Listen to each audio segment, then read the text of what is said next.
And welcome everybody. I am not the one with the worst glare this time. Look at you. Man, you have more control over that than I thought you did. This is what I Maybe was saying, because it's like based on when he shifts, it changes. Yeah. how does it feel to even in my game be the most magically inclined, Jackson? It's a curse I bear. Uh-huh. You bear this to me. You bear this to me every time. If Fred casts a spell, I will be disappointed. I will if you find a way to cast a spell in my setting, I won't know how you did it. So, I truly will Fred, be aghast. Fred's like, out of bullets, better cast a spell. You kind of have lightning magic. You haven't A little really bit. used it. I think there's only two bullets in it, two lightning in it. Uh-huh. Well, welcome to the stream everyone. I'm your host, Isaac MCCanary. And it's time. It's time. We're gonna do some Mothership. Everybody introduce yourselves and your characters. Hi, I'm Jackson, him, and I am the light. And I play Fred. My name is Sean, also known as the Talking Skull, he, him, and I will be playing Kolya. And he's the darkness. It feels wrong, but I do have the most consistent and best lighting out of all of us. And that, I think, speaks poorly on everyone here. Oh well, hold on. Here. Fine. I don't know what's gonna happen. Probably piss off my cat. Is that better? Did that help? Wow. Isaac being mean to his cat, unbelievable. Yeah, I couldn't commit fully to being mean to my cat. Below the camera, there is still like a section of window that it doesn't have any blinds over it, so that cats can look out. He doesn't. Wait, hold on. My microphone's kind of covering it. 1 second. Is do you have a sad cat now? He's looking at the blinds. He's like, why did she do that? He's He's so actually upset. mad. He's mad Yeah, about it. yeah, he's flopping. I see him like wiggling about, just like He upset. was sunbathing. Yeah, you Okay, you're right. I can't do you this to my boy. yeah, You're your right. I solar can't do panel that. your solar panel is no longer absorbing light. I, That's Rick. We're going on a journey. Not buying time. Go There we go. play. Now he seems happy again. he There's was our like happy guy. he was like pawn at it. He was like, "What did you do? Why did you do Why why would you Turn do the this? sun off. that?" All right. Well, as we get back into it, good news, I guess, to add. It sounds like we have a little bit more time now. Sweet. So hopefully, we'll get some places. Where does everybody remember they left off? We got on the elevator and You don't even. We got off the elevator. You're so behind. after I that, know Maison and I were going around the long way to get to the lab. yes. And in the Fred crew, in the mystery machine, we were going to investigate some officers that weren't reporting in. We're trying to expedite our process through this checkpoint because they're like, "Hey, we're gonna," because they basically told us we're gonna take our sweet ass time, and I was like, if I can do you a favor, can you do this faster? Mm-hmm. And then also, if you remember, Kolia, you had just arrived, actually, at Daimon Sushi. We had. Uh-huh. You're there. You actually got there. Because I had a vision quest and then Blacked ate out. 5 rations. Uh-huh. You feed you've eaten a lot of food. You don't even know how you ate that much food, but you sure did. I promise it's not that weird. I promise it's not that weird. It's supposed to be weird, but it's not that weird. Just imagine just waking up, crumbs on your face, like, oh god, what happened, guys? Uh-huh. So yeah. You each were also separated. You're kind of trying to divide and conquer at the moment. Um, and yeah, I would say like you each were going to kind of like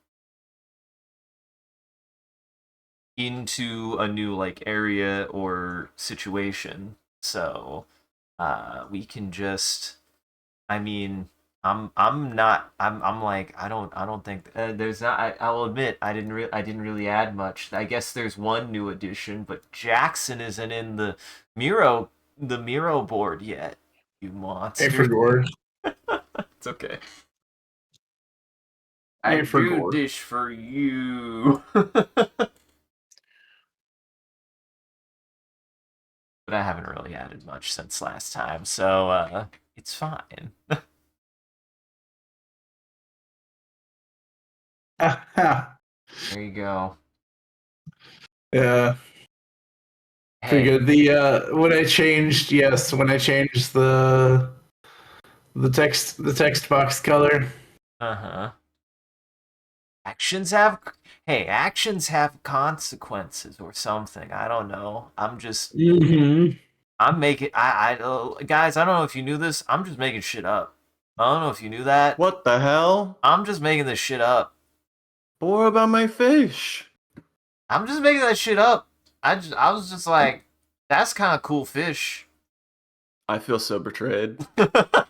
It is a real fish though. No, I thought you made it up. Oh fuck.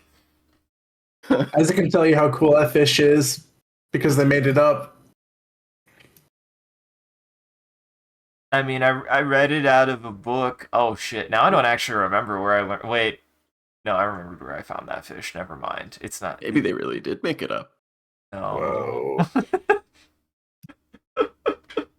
It's a real fish. I've no, it is.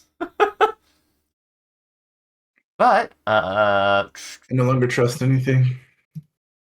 as as you should not. All right. Um.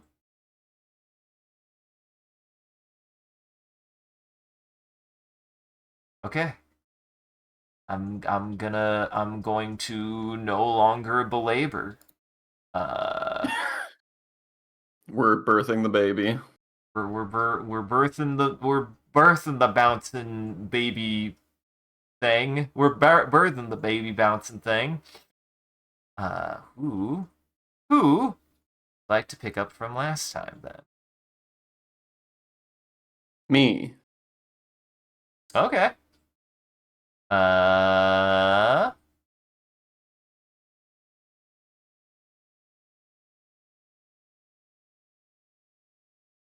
Polia. Last you left off, you had just arrived at Daimon Sushi. You currently are still on the 4th deck, so the general surroundings are still pretty poor, is the first thing that comes to your mind. Daimon itself, as you can tell, is just kind of I'm gonna say it's the kind of like storefront restaurant that probably can't hold more than like 15 or 20 people. The front does seem to be I'm gonna say the windows are barricaded, but the door when you approach it uh is locked but not like covered. It's not like been boarded up or anything. Um the there's a sign, there's kind of a sign going across the top that says the signature name of Daimon Sushi, and uh, uh, you're still not sure whether or not it is intended, but surely all of the lights except for the last D in Diamond are lit up. What is the first thing that you do when you get to Diamond? Um, does the door have like a visible lock on it, or is it just one of those like situations where the lock is on the inside and from the outside it just looks flat? I'm gonna say it does have like a key lock present, and that the front door is like it is opaque covered, and seems to be a like kind of reinforced glass door. Um, I'm assuming that inside it's like lights off, nobody's in there. If we like look through the windows. When you go to look around at a lot of the like if you go to like peek into the windows, it has been pretty um thoroughly barricaded from the inside. It's actually not barricaded from the outside, and there are cracks in the barricade that do faintly show light. Huh. I guess I'll knock on the door.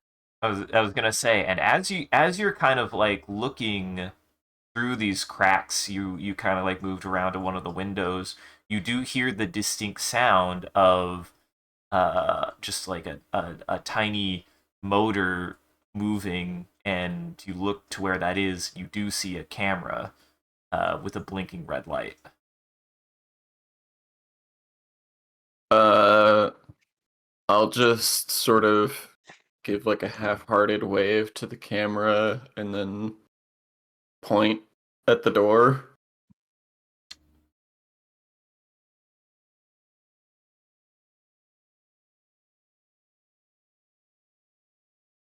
Let me processing, processing, Now processing, processing. processing. Please wait. Please wait.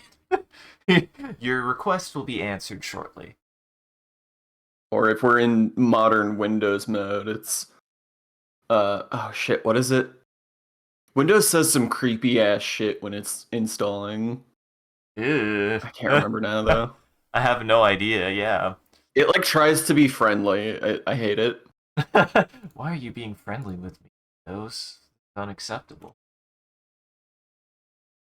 We're almost there. That's when it says a lot. Windows likes to tell you that we're almost there. Mm-hmm.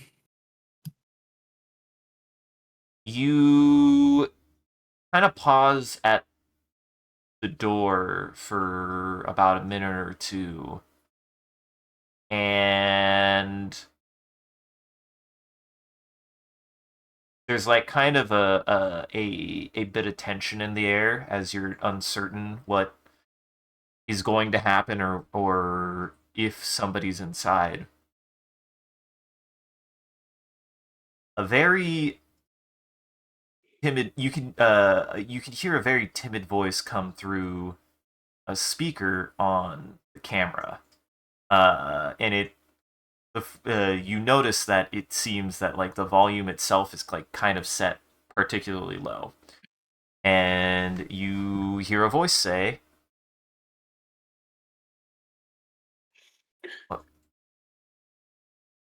what are you doing here? What do you want? We we're I'm assuming you can hear me.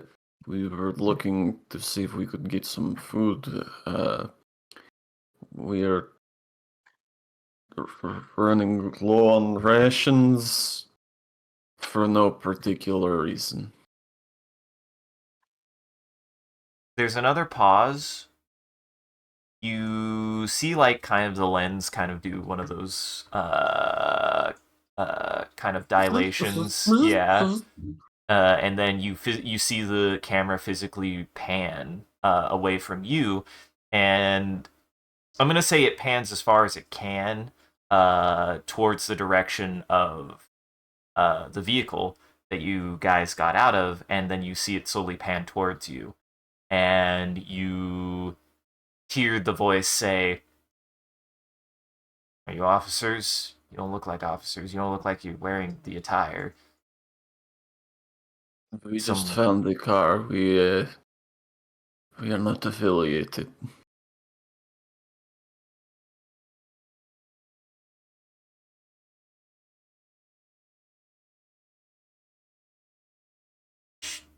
Show me like a proof or identification, something, anything.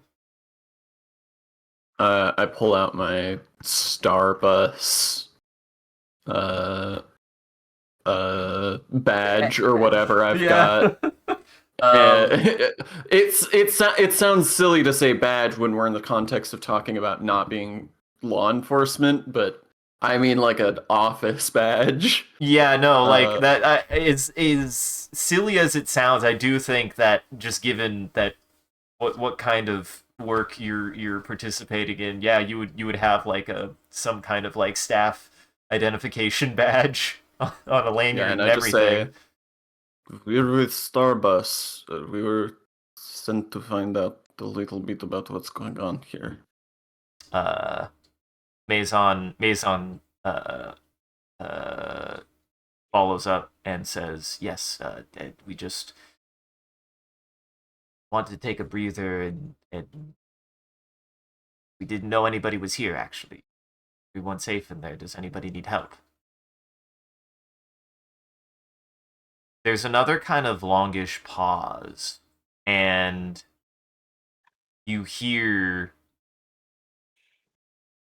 after like a couple moments, a click on the door, and opening the door just like from the crack, you see like the eye of a man, and he is kind of like clutching something in his hands, but he's hiding it behind the door. And he like looks you up and down, and he closes the door, and you hear a couple, like one or two more movements, and then the door opens fully, and you see him standing probably about the same height as you are, Colia. Short hair, short black hair, and holding a double barrel shotgun. And he just says, "Hurry, inside." I hurry inside. After everybody kind of shuffles past him, he kind of like takes another look and then closes the door, and then you see him like kind of lock like two deadbolts and the little funny chain. The little funny chain. Everybody loves the funny chain. I to this day really don't know what that funny chain is for, but it's dramatic. It's like a deadbolt, but it's a dead chain. It's like a deadbolt if you just wanted to if be able to movies have peek taught out. me anything, it's so that you can open the door, but not all the way. It's so you can open the door, but not all the people way. seem to really like to do in movies that I've never seen a human do in real life. Exactly. I really, truly don't actually know what that thing is for. But you guys get inside, and it's a kind of small, a bit dingy. Some of the lights are out. You can't tell if that is because you can't tell if that's because some of the lights aren't working or if he has turned off the lights intentionally. But it definitely seems to be like low light.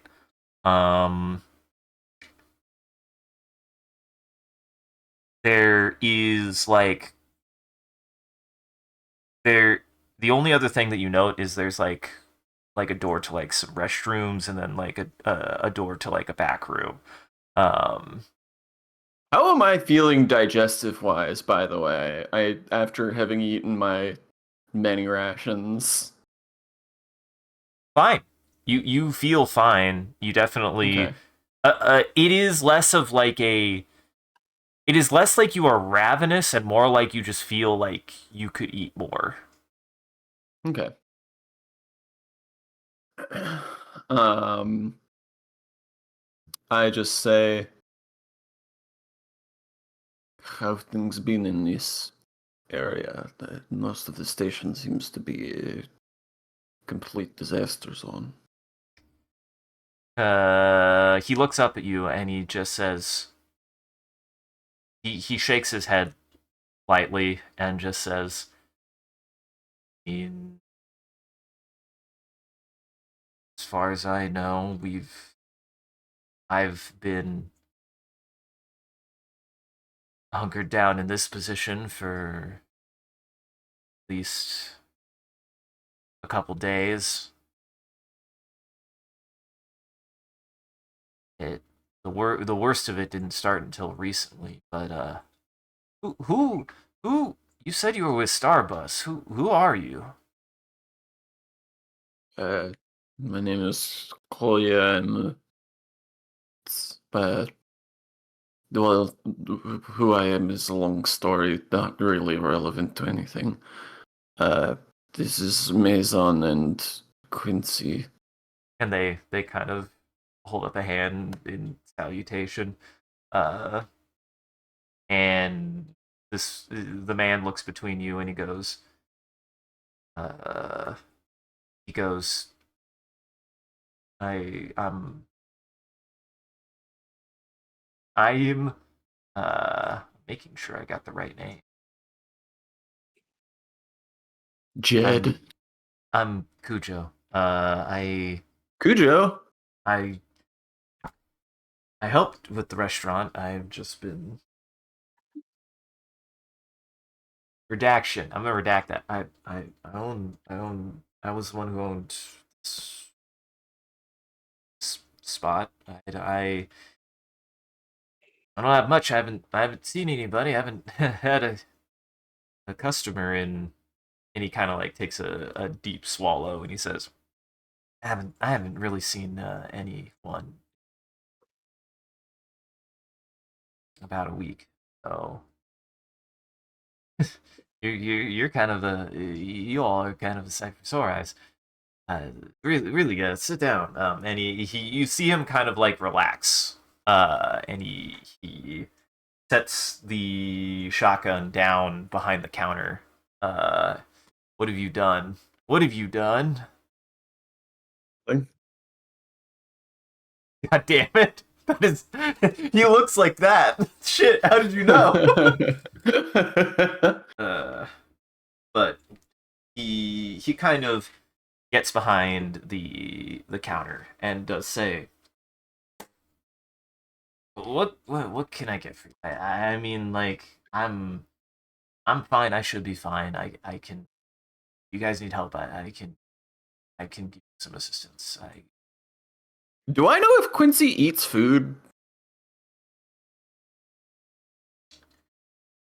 We've surely we've had scenes in the dining room in the like cafeteria on the ship. I surely must know if Quincy eats food. Okay. Maison. Maison says he's like, I don't know, you get me like something generic. And Quincy says, you have any um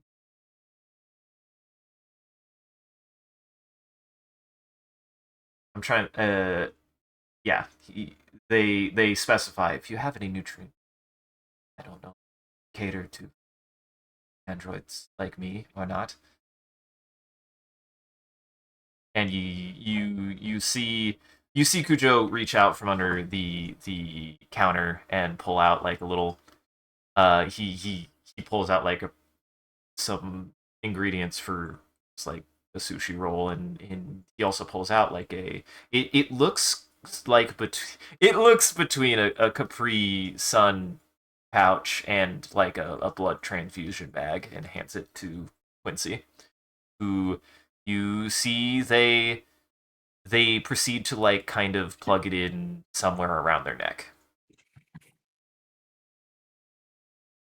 I'll if the restaurant is still operational, I like look up. This is like a sit down restaurant, so it wouldn't have the like menu up on the above the counter probably. So I'm like looking around for menus.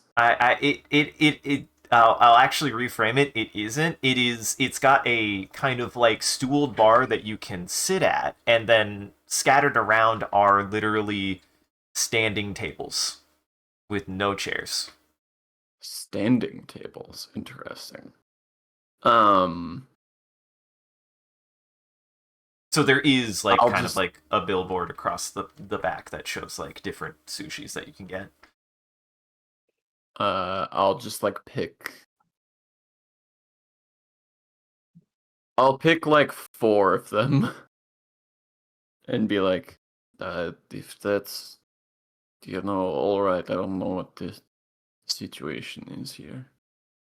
Cujo looks up at you and says, I'll double check what we have available and see how much I can make of each. I do apologize." And you see him. You notice he actually like gets to work quickly, and he goes, "I I don't know if I'm fully stocked on everything that I normally would, but I also haven't had to do much as much for a while."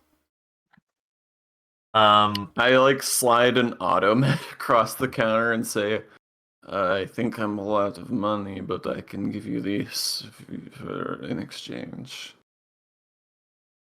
He looks surprised and he says, yes. He kind of lets out a stifled laugh and just says, I it's been a couple days. I mean, I do try to keep an eye out for people. I'm sure if you've made it to hear things aren't going well.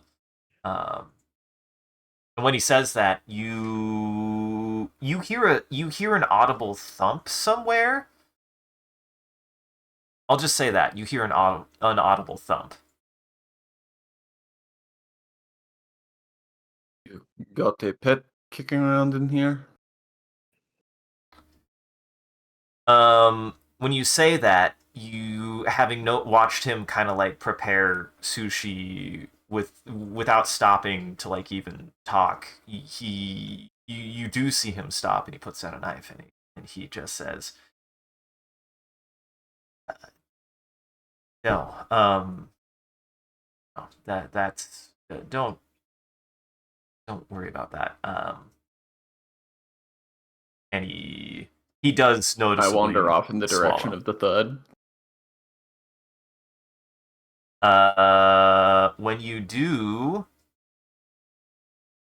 you you start to like step away, and you notice his hand actually curl around the handle of the knife again, and he just says, look, it's just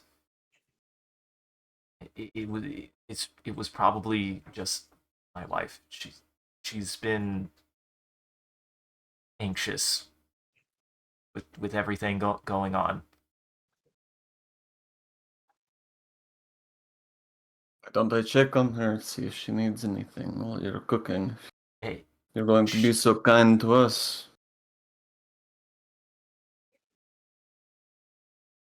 Maison looks between Maison looks between you, Kolya, and between Cujo, and says, "At least we could, or you or her injured. Need any assistance, or?" And he says,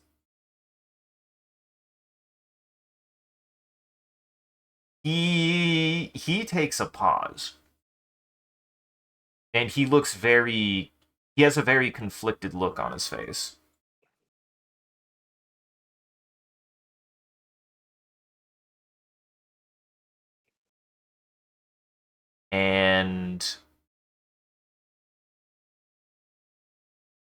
And he says,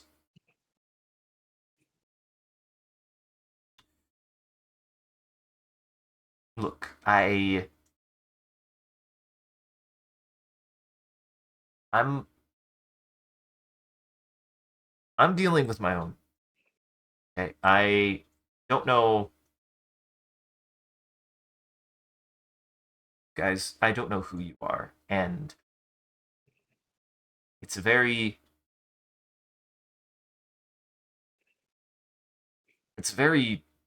difficult situation. Okay,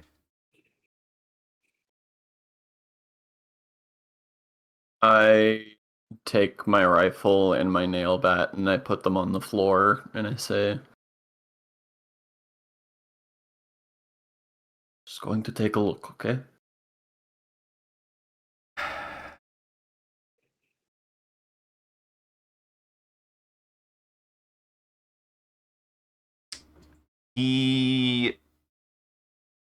he says, "Eh, first people I've seen days, so probably be fine."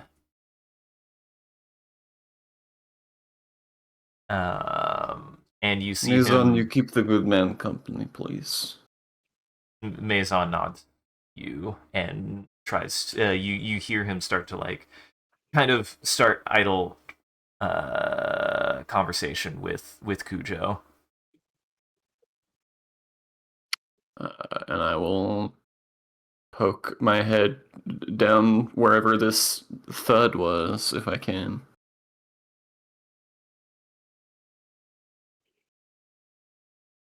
And now we switch gears to keep the tension up. Fred, what are you up to? How could you? You know I had Fred's to. How I Cujo? wasn't gonna. Well, now you have to send me that. We've already said quite a few, but I think you do have to send me that one, Sean. Yeah, Fred's just pulling over, side of the road, reading a magazine, just nothing important.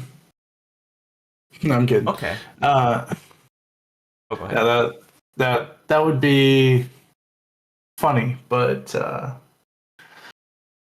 think Fred is heading towards the stuff wherever he was told that these soldiers or whatever these Milsec guys were last seen.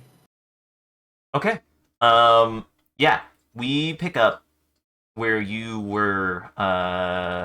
Sergeant Jensen had accepted your offer to help, but um, before heading out for that, he still directs you actually towards a set of tents, and these are a particular set of tents.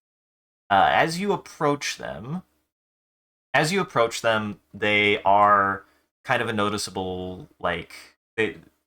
green color, like kind of like almost a mint green color. Um, and as you approach, you can tell like they've been like set up and have kind of like partially transparent, partially opaque white drapes kind of set up around. And as you were directed there, uh, uh, Sergeant Jensen asked that you meet up with the garrison's infirmary just to make sure that everyone is okay. Uh, what is what is the first? What are you thinking as you approach the infirmary? Still worried a little bit about Billy Blast, but otherwise not too sure what to do about it. So I'm just gonna let the cards kind of fall where they will. And if they detain him, well, at least he's literally milsect, so at worst he's with his corporation here. As you approach, you kind of part these tents, and uh, you see a rosebud doctor and a couple of maybe like nurses and other just general civilians kind of roaming around tending to what seem to be uh, injured people. Um, you can tell looking around that a lot of the injured have been placed on gurneys and unfolded cots that have been prepared, uh, seemingly just on the spot. Um, you don't know which, but they ran out of one or the other at some point. Um, Outside, you do notice one other tent that has been uh, that is distinctly different and is completely opaque and black, with a milsect officer on the outside. From the injured individuals around you, they're in varying states of injury and show you hear some of them quietly kind of moaning out of dull and subdued pain, while others you notice are seemingly delirious almost. Uh, One such individual actually grabs at one of your hands and says something directly to you, and you do not understand it. At first, I try to listen in closer, but then after a moment or two of just like not being able to parse it out, I just kind of shake my hand away a little bit and say, "Sorry, I don't know you like that." In fact, that's actually good for you to say, because one of the things you notice in trying to like understand him is this isn't like a different language, because as this person is like trying to address you or talk to you or do anything, you can tell that this person is trying to say something to you, but whatever he is saying is being lost in some foreign translation of words. Like he's trying, you can tell that, you can even tell that he's like frustrated and maybe even can hear what he's saying, but you can tell that there's some kind of disconnect that isn't like a language difference or anything. Like he is trying to directly communicate to you and knows that he should be able to. You can like intuit that a little bit. Yeah.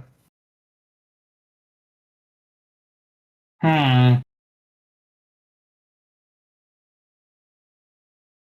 Alongside I'll that, actually, and oh, go ahead. I'll take a moment with him. I sit down. I don't know if I got the whole entourage with me, but I look back and I'm like, something's up with this one. Something's up with this one. And I think I might be able to get something out of this. He looks you up and down, and then he looks at your wrist and sees that a you have a device, and he points to it, Yeah. and I scroll to like a blank slate and I pass it to him and just gesture right away. Follow me onto the Miro board. Oh. Follow me onto the Miro board. This is now we You get feel like Willy fancy. Wonka when you say that? The Miro board. Yes, I do. I'm Wonkatizing hard right now. Wonkatize me, Captain. Yeah. Wonkatize me. Look at me as we write and stumble onto a world of lovely bureaucracy. Mm-hmm. You see him write this.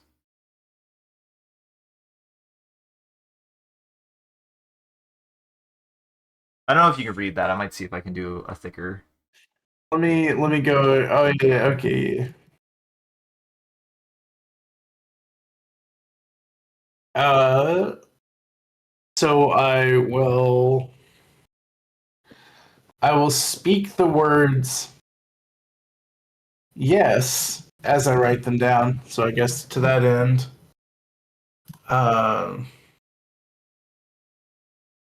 Fred's just gonna type them in. Fred's gonna use like a little typing feature on the thing. As soon as you start typing, you actually see him wave his hands in front of him. And you see him point at his ears, and he says, "No, my voice." Okay, so your ears are working. He nods. All right, well, all right, yeah, the tablet's yours. What happened to what happened to your voice, and more importantly, do these guys know what's up? Are they diagnose you right? As you look around, like some of the other injured, you can noticeably tell that some of the other people, some of them seem to just be like absently like grasping in front of the space in front of them, and seem to be particularly delirious. You notice as well at least like one or two individuals who are two things. They appear to be asleep, maybe even sedated, and have been physically bound to the gurneys. That's And not when that's not all of you. Actually, sorry. No, I'll let him answer the first question then.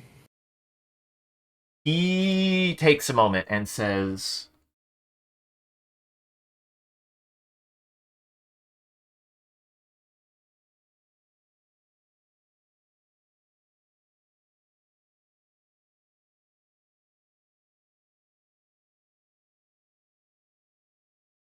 "Don't know, sick."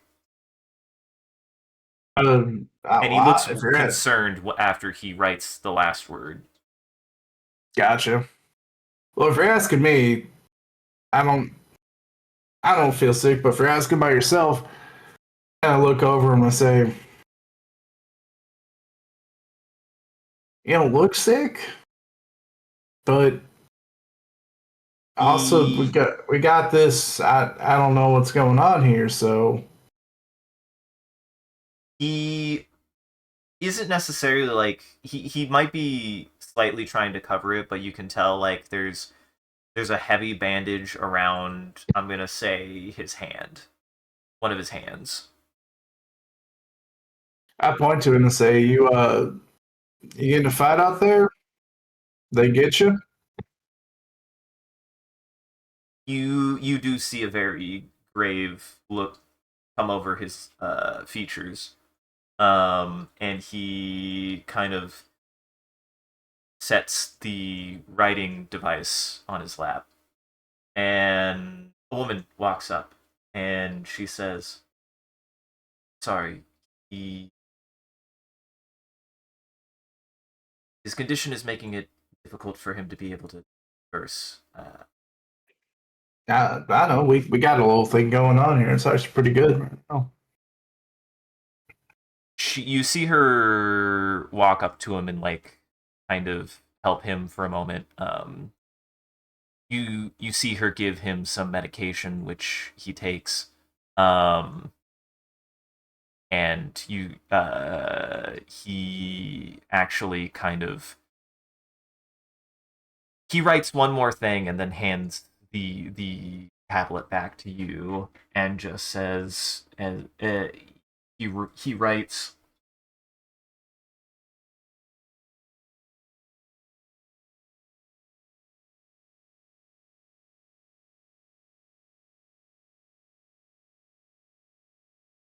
he writes You about to tell me medicine's bad? no. Bad medicine?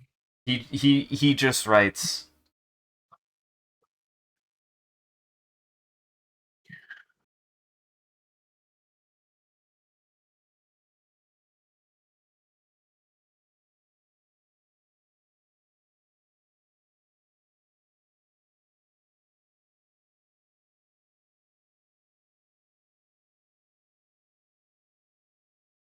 he just writes kind of like quickly because he doesn't want to take too much time. It's not like he doesn't know how to spell. He's just writing this down really fast. Uh, the infection took words, and he hands it to you, and kind Yeah. of looks away.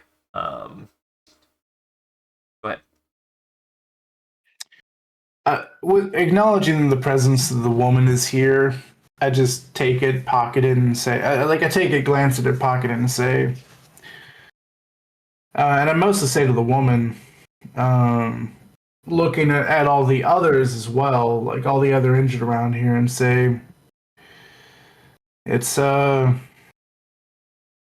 it's scary looking at all this stuff, but it's actually pretty optimistic. We got one of them traveling docs with us. He's a Rosebud man.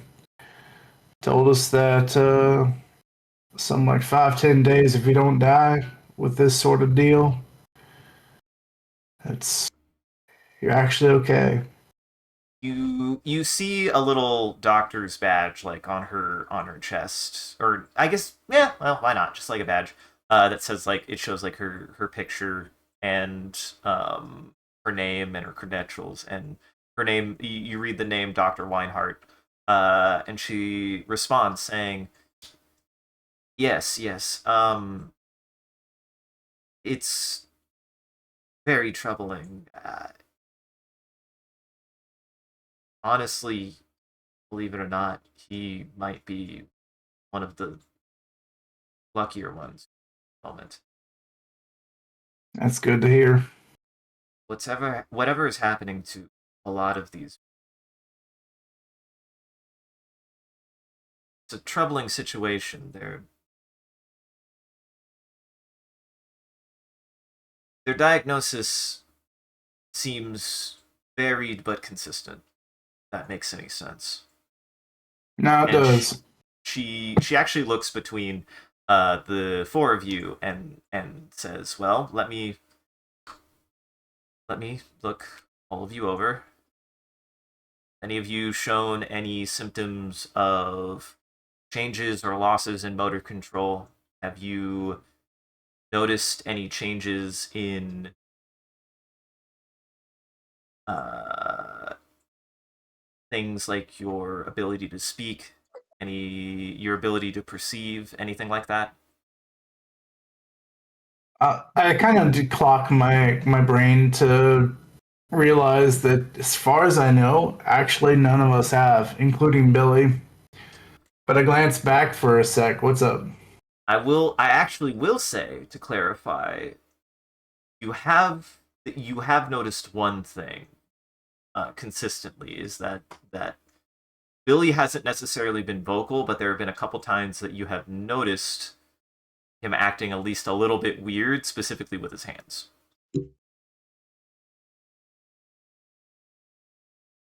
I'll go on my first instinct.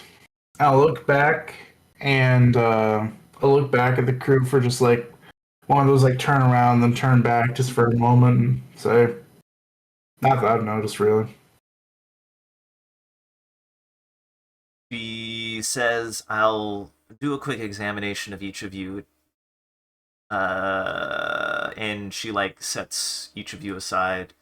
She asks you those questions. She also asks, have you come in contact with any individuals, either alive or dead? But when she says that, she kind of trails off. Have you experienced any altercations, and have you suffered any puncturing wounds? She asks you all of these things. Yeah. I start giving my tale, which I'll say vocally, since some of the info is important to recount. But as I'm telling her, I actually look at a badge and I say, "Snowball's chance in hell. There's no way you know a Doctor Mazon. I forget whether that's his first name, last name. I know Rosebud's probably got like 1,000 billion people, but I don't know how small the world is." I'm gonna say she has like a stethoscope on you when you say that, and you see her remove it after you say that, like a few seconds after you say that, and she says, "Why do you ask?"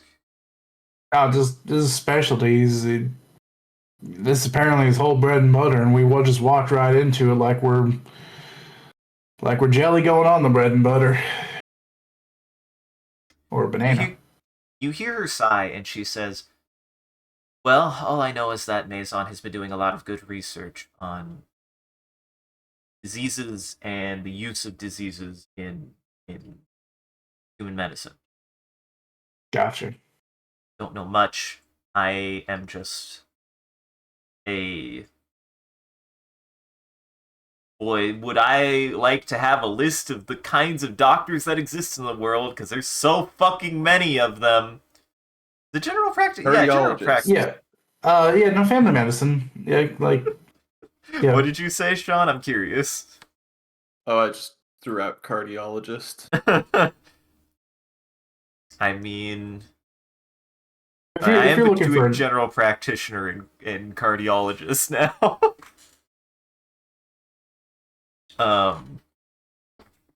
She does say, she does clarify. She says, I'm just a general practitioner, and I don't know. Situation right now has kind of left us all a little bit shaken and overwhelmed, and want more one way or another. So. Gotcha. But don't worry, the jingle for for Tylenol 2 is about to play. Oh, great! If it hasn't already. No, it's 2 minutes. We got a little time. The sequel to Tylenol, Tylenol 2. Tylenol harder. Tylenol harder. I feel like there is like a Tylenol plus. There's like super Tylenol out there, I'm sure. Extra strength is what that's usually called. Tylenol. We'll see if it's the sequel of Tylenol. What do you think they added to Tylenol? What can Tylenol do now that it couldn't before? Double jump. Yeah. Double just gives you double jump. No, the pill can double jump. You can't. Okay. Gotcha. It's gonna be some weird indigestion where you're just like, oh man. Well, ad started in 52 seconds, so I got. You got 52 I got seconds. She just says, all I know about Maison is that it was very instrumental to some research happening between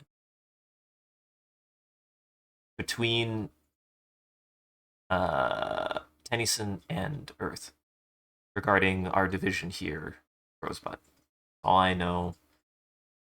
I'm familiar with some of his work, but I don't know him personally.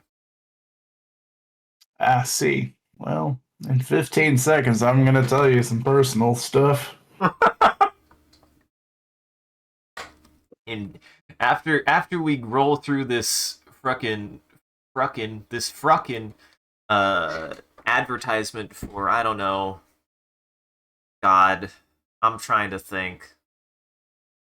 It's a 3-in-1 Tylenol, Prozac, And it's a pizza. And it's a pizza. Oh, And it's Yeah, pizza flavored. Yeah, Tylenol. Uh, get it's just get. wrapped up in a big pepperoni. it's Mhm. one big pepperoni with 2 pieces of shredded cheese in the middle of it. Yeah, some of the mozzarella Two. is actually Tylenol dust and flakes Guys, I or ripped Parmesan. I ripped Prozac out of my ass. I don't know what Prozac does. That's like an anti. Is it depressant? Is it psychoactive? I Yes, don't know. it is an SSRI. Yes. Yeah, yeah, yeah. Well, there you go. It's a number and an upper. Cause I don't know what you describe Tylenol as other than pain relief. Not. I guess I don't. It's not really psychoactive, so I don't. Right. It wouldn't be anything. It is now. It is now, but on its own. Man, that is pretty dystopic to be like, takes the pain away and makes you feel emotionally better at I the mean, they've same got time. Tylenol PM, which would be a downer. Yeah. Oh yeah, I guess if it's supposed to make you sleepy, it's supposed to make you eepy. Sure. Honestly, it's just also super Benadryl. It fixes allergies and it fixes allergies and is guaranteed to make you sleep 12 hours. hmm Yeah, if you sleep 11 hours, you feel like trash. Uh-huh. You black out for 8 of the hours and you physically feel yourself get up, but you aren't conscious. Mm. Coffee cannot save you. Uh-huh. Coffee only makes you into that SpongeBob meme of oh gosh, I'm always terrible at describing it, but I'm sure I've sent it to you. God, I Uh, can't even imagine then. hold on, I got this for you guys. Eyeballs. No, it's that's quite good though. I'll send it to you and see if you can explain it to the anybody that's not on ads. Uh-huh. It's the one The where it's Oh, sure. yeah, It's the one with the like hyper blur. yeah, hyper blur, yeah. I am very fond of the hyperblur, honestly. There's also I took a, I also am a big fan of crispying pictures. I just take like, there's like a couple filters and you can really crispy the fuck out of, you can deep fry some pictures. That's like my There favorite was a thing to little do. while where I was making deep fried pictures by just opening them up in Krita and resaving them in the lowest possible quality of JPEG, and Mhm. yeah, you can get some pretty fun stuff that way. That is very good. Yeah. I I have Photoshop, so I just plugged in like way too many filters and just churned that. I just baked that thing in pure radiation, honestly. All right, you with your fancy tools. Uh-huh. That I All use your very irresponsibly. I'm so proud of how irresponsibly I use all of my Adobe products.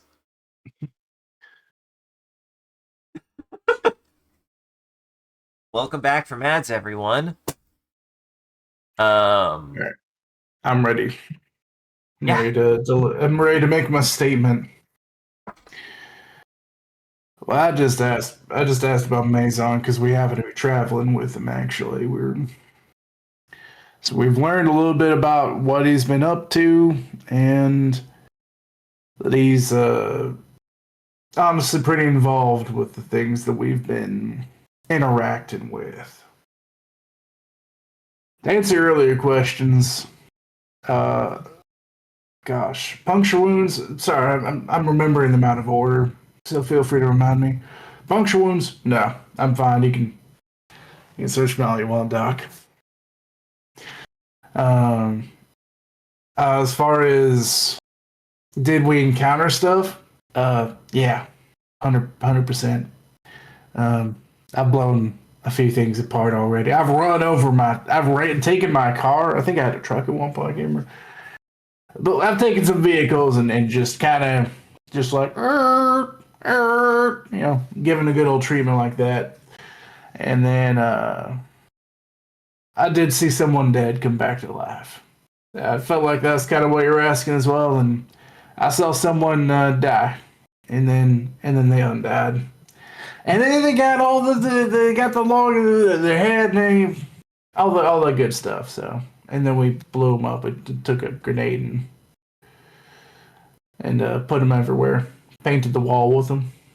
As you say that, you do see her facial features kind of stiffen as she's like checking some of your vitals, and she does say, "Did you said you haven't suffered any kind of puncturing wounds? Have you had any kind of fluid transfer with any of the individuals? Any kind?" No, I don't think so. The only thing I really remember is that one of them gave me the hug of death around my neck. So might still have a little bit of a red spot from that, but besides that, I think that's the worst I got. I've When you been when you say that, you see her. She does kind of like naturally but perceptively move to start inspecting your neck where you said that you were injured. yeah, no, I got a clean neck. Just it was a little tight. It was a little hard to breathe, but it's the neck. It's holding up all right. Okay. After like another minute or so of her checking, she gives you the okay. She goes through kind of a similar kind of thing with each individual until she does get to Billy. And when she gets to Billy, Billy does look very like tense and nervous. She starts looking him over and does see. I would say like there's like a noticeable bandaging where he was injured. Um, Maybe even normally he would have like some kind of like armored protection on his shoulder, but that has actually been removed to kind of make space for like the bandaging. And you see her kind of tense a little bit, looking at it and looking over it, and she asks him the same questions. And you he goes when she asks how he was injured, he does look very nervous, and he says, uh, and swallows and says, I mean, I didn't go to school for medicine or anything, but it is should I be concerned?" And she looks up at him and looks at his where he was bitten, and she kind of bites her lip and says, "We'll clean up the injury and get you a little patched up, and we'll so far we do have some things that are going to help." And he looks over at her, and he actually looks over at you, Fred, and like the rest of the group, and says, "Help? What do you mean by that?" And she like steps away for 2 seconds, and you see her come back with kind of like just kind of like a a medicine injector, and injects directly like into the shoulder where he was bitten. Um, and you hear him go. You do hear him say. You do hear him say, "Ah, damn, that hurt like hell. You gotta at least tell me before you do something like that. At least gonna give me a lollipop or something? As he kind of rubs his shoulder. Make sure you treat my boy right, Doc. Uh, you hear her say, "Don't worry, we at least are finding some things to help for the moment." Um, and when she says that, uh, if you look at Billy's hands and he's actually looking away at her, you notice his hands are kind of shaking again, just barely perceptibly. And he says, "I mean, what did you just inject into me? God." And she sighs and just says, "Slight cocktail of several different various drugs, some painkillers, some antibiotics, some antipsychotics, just to be certain. It'll help, I promise." And he goes, he looks back to you and goes, "Wait, you all heard that, right?"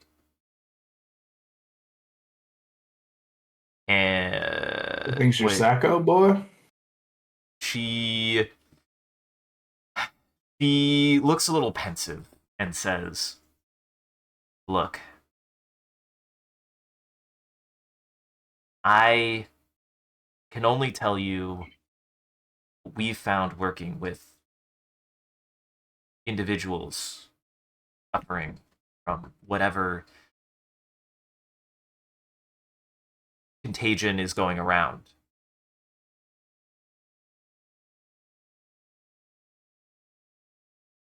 In living subjects, what we've been able to find so far is that first thing that the main way that the contagion propagates through a host is that it attacks the nervous system first.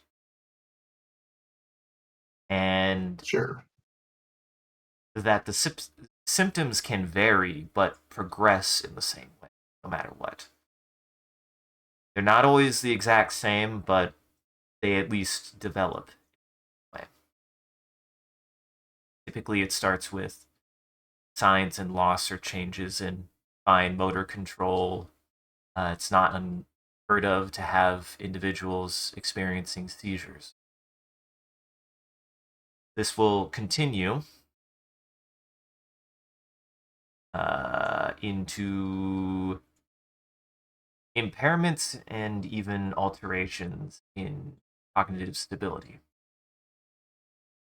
She looks over at the patient that you were talking to, and she says, for example, and this is one of the actually less severe cases, it progresses through the nervous system until it hits portions of brain. In their case, they've lost a lot of their ability to be able to process speech outright.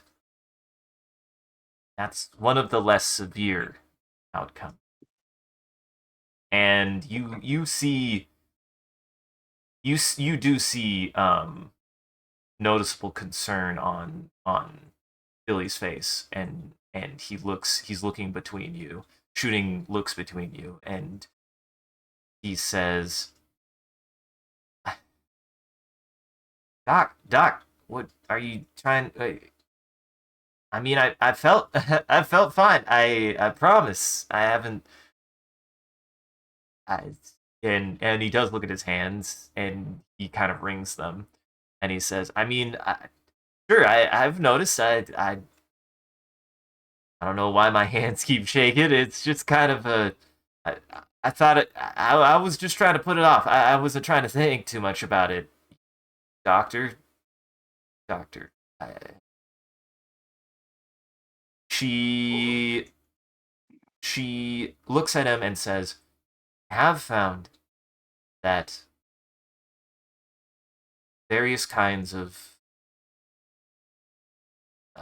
antipsychotics and psychoactive medication does help combat, can help slow the progress. In fact, with the individual on that gurney, we haven't seen him progress more severely. He has had to deal with it for at least a week. So it does Week. All help. right. What'd you say? Dr. Said a week. Dr. Rosebud, the guy who's supposed to be the foremost expert. I don't know if he Well, was selling us more lies. Or, like, I thought this thing was supposed to go away. Like, is it on its way out in a week? Or, like, what's going on here? that that I can say.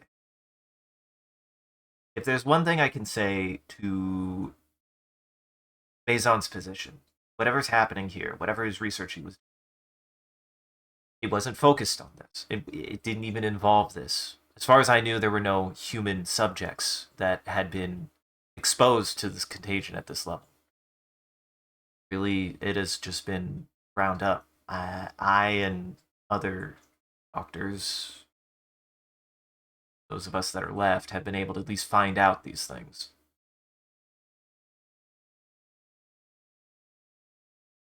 I don't even know if that's true because I remember he was talking about an unsafe variant and a safe variant, and feel like it was some sort of circus that he was running trying to do this research, and did not seem humane from a layman's point of view. But I'm I'm going off in the wrong direction. What I really mean to be asking is, what is going to happen? What's Who's your longest case? Has anyone been cured? What's the rate? She sighs and says, I guess if you are wanting a silver lining here, we do have a confirmed case, yes, of someone being able to overcome what's happening here. As you could probably have as you could probably have told. That's actually a really As I weird way to could, say that.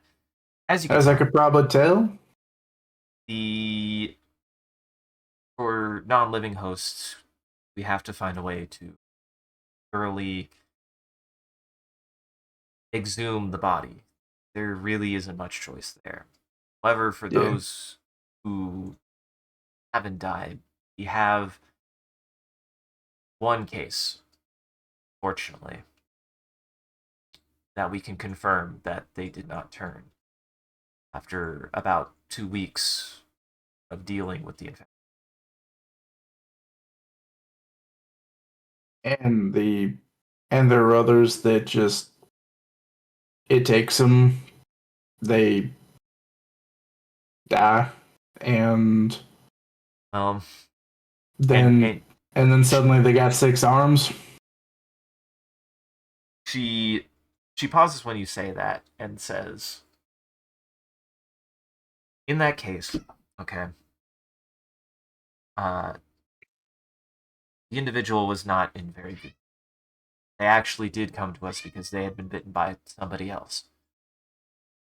And when they say somebody else, she clarifies, saying this was somebody that they knew this was an assailant that they didn't know. Here, I'll redact.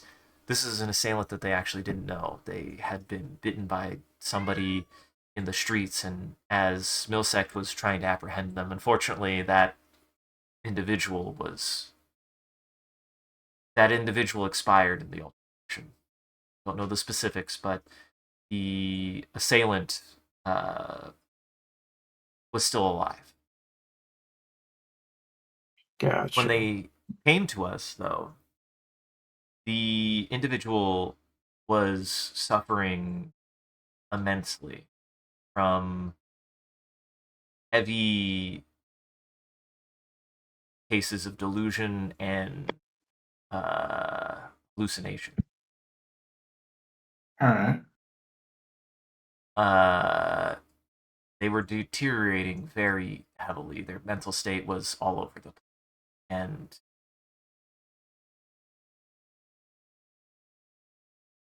near the end of their care, they mention there was oftentimes they were seemingly speaking to people like dead family members, other things like that, having very active delusions, as well as something that they would describe as being like an angel, or and she oftentimes called them saviors. It was some kind of individual that they had manifested from deterioration of their mental state. I see. I'm thinking back to Lydia's brother, but what I say is so. So if I'm understanding this correctly, it's possible for someone to recover, but they got to be in good health. And if they don't take medication, are they very likely just going to end up, this thing's going to take them and they're glorified zombies till they die? Or, like. This is the hardest part, at least for me. It seemed that near on one of their last interviews that we were discussing with them, they actually hadn't they pointed out that they had not had any kind of interaction, like any kind of hallucination regarding these individual that entity, that hallucination. And it had been at least 4 days since they last did. And really, we thought that that was maybe a good sign until, unfortunately, they were found the next day, dead. I see. I was able to have some interactions with this individual, so I actually attempted to try to pull their medical records.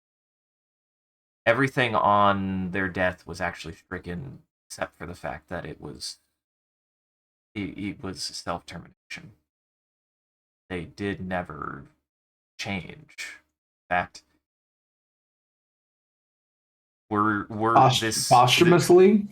they did not, and this happened about 3 weeks ago, halfway through October. Are you saying that there's a. I don't mean to sound flabbergasted, I'm just trying to understand. Are you saying there might be a second strain of this now, where one strain gives you the old Lazarus effect and the other strain just drives you mad?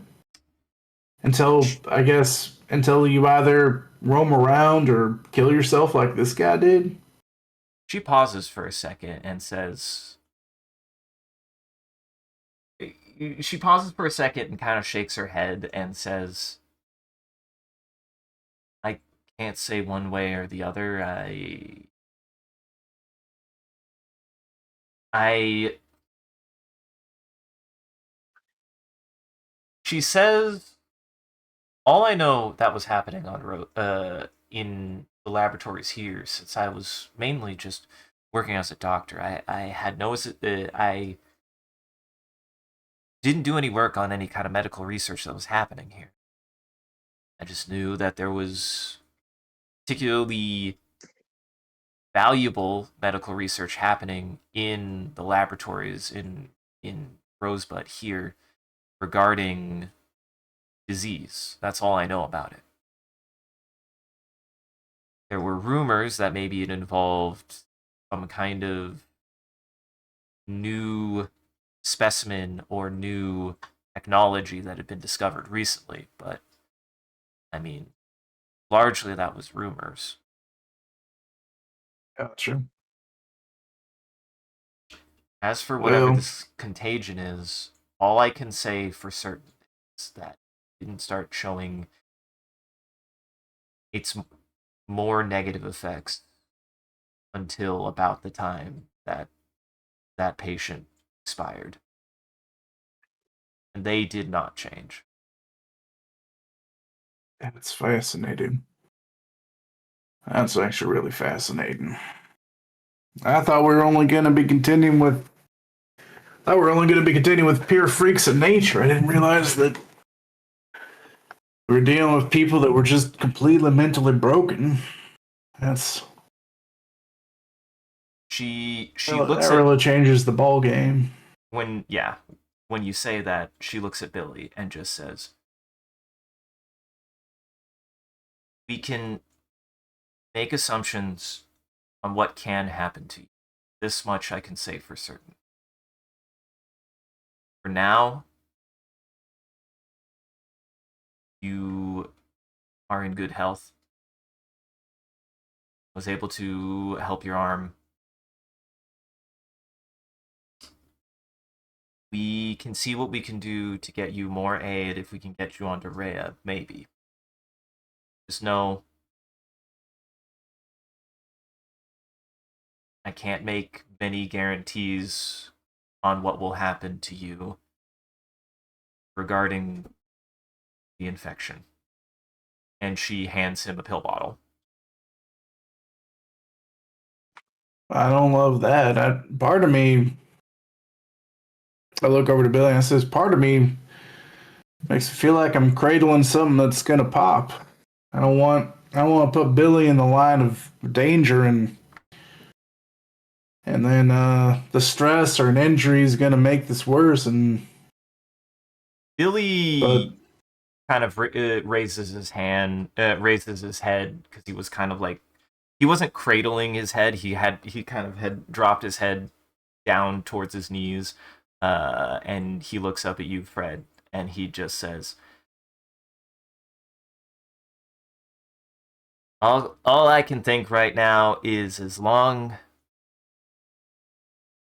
as I still have my wits about me, I would rather focus on what needs to be done now." well, I appreciate the bravado, Billy. I'm happy to get you to Rhea, get you the treatment you need. But when we're gonna go out and look for these soldiers or whatever, I don't know, kick it here for a little bit, I guess. And then when we're hitting the road to Rhea, hop on. You can ride shotgun. You know what? I'll give you a shotgun for once. Almost on cue, you hear a rustling of the kind of like tent door flaps, and you turn around and uh you see Sergeant Jensen, and he looks between you and he says, "All right, you all checked in?" Yep, we all got examined.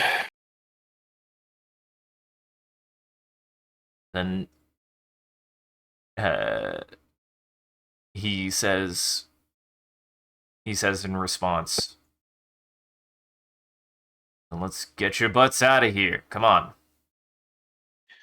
Yeah, I look back over to Billy and I say,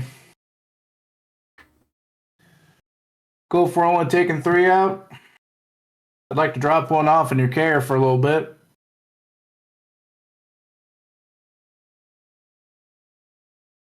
I don't think I'm gonna get a more imperfect segue. Colia. um, Colia, Yeah. you were creeping into past Cujo into like kind of the back area of his restaurant. What are you thinking right now? Um, More than anything, Colia suspects that this man's wife is transforming and uh wants to, how to put this in a way that he would be thinking it in character. Um I think he just feels drawn to it, like curiosity. He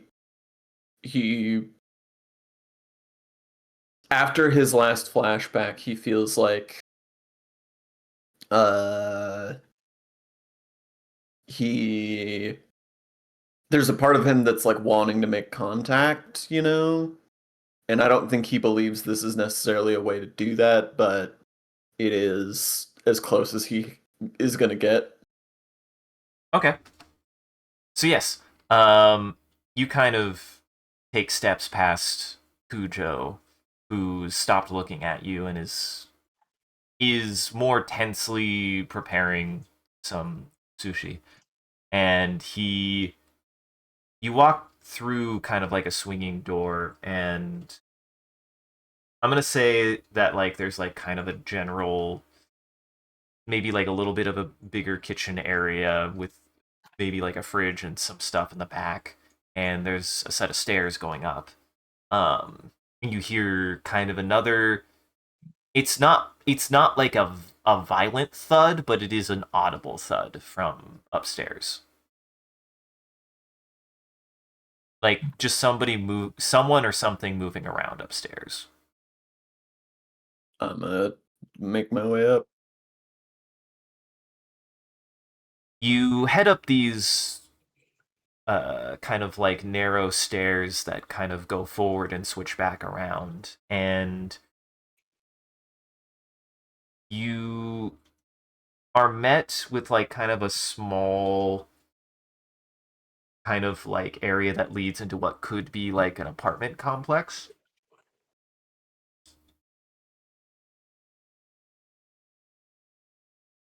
And the you check the door and the door is unlocked.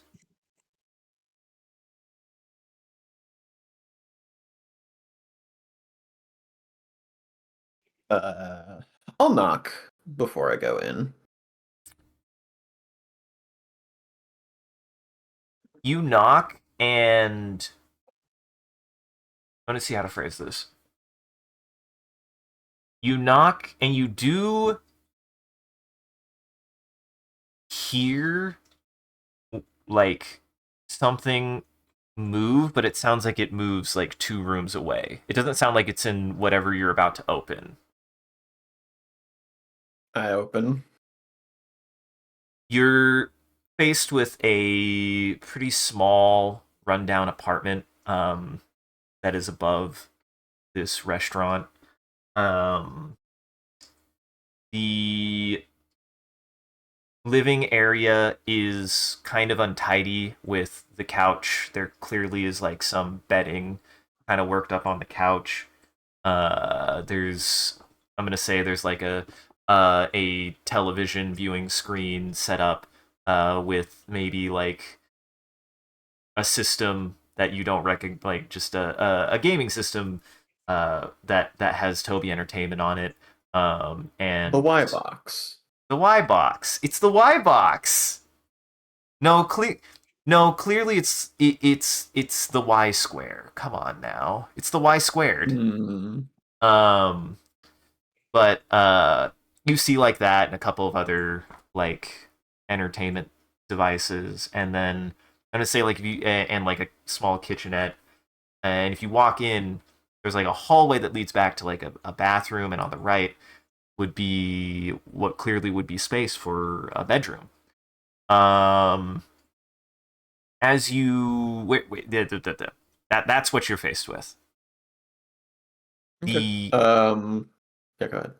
oh yeah the only other two things are you could surmise that wherever that sound came from clearly came from somewhere around the bedroom, and as you look over to the door that looks much more barricaded.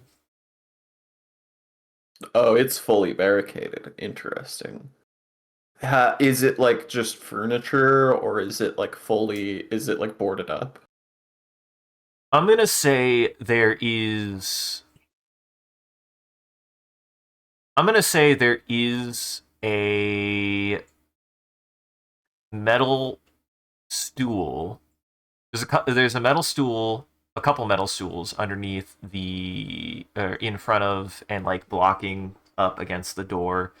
Um, and there does look like there's like weirdly a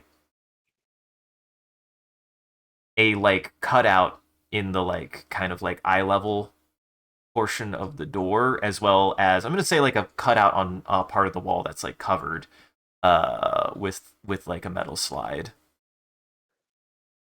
I'll open the slide and look through the cutout, I guess.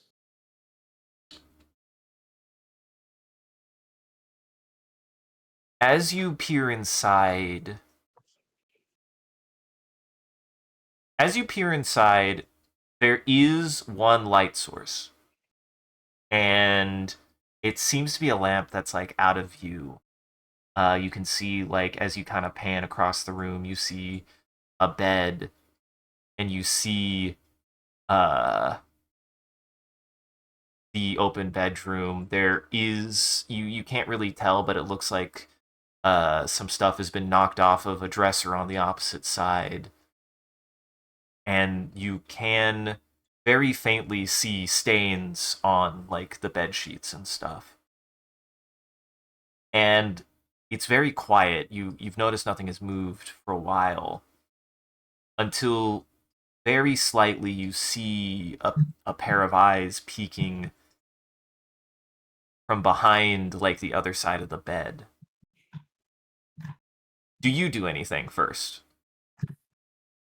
Um,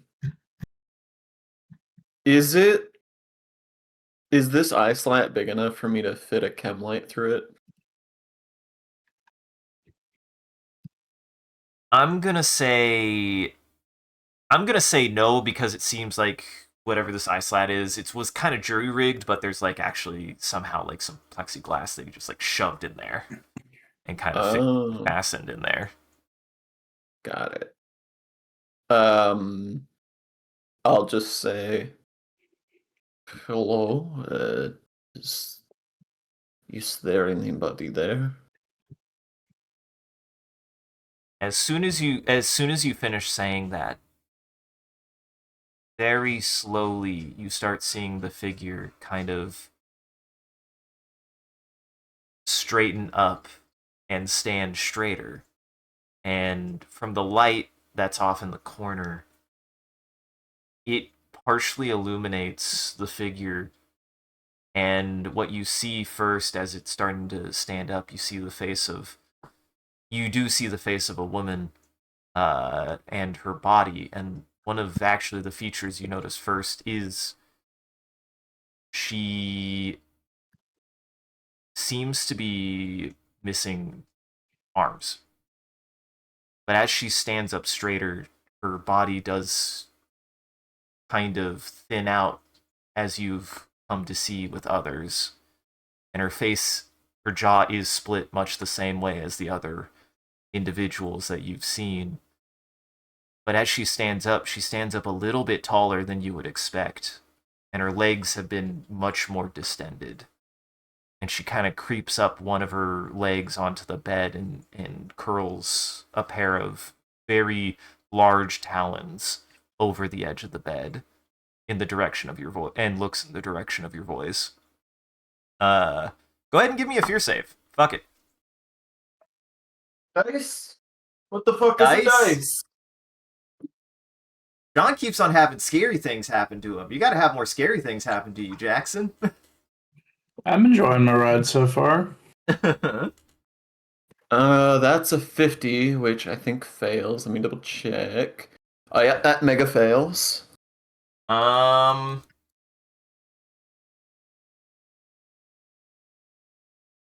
Okay. Take one stress, and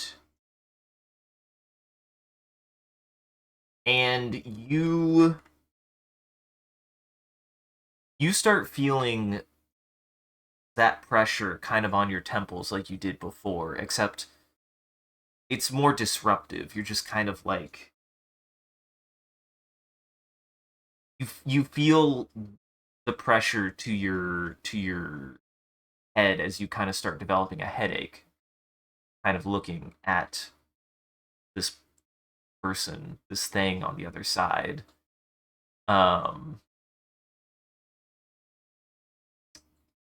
what is your what would be Kolia's initial response? Um,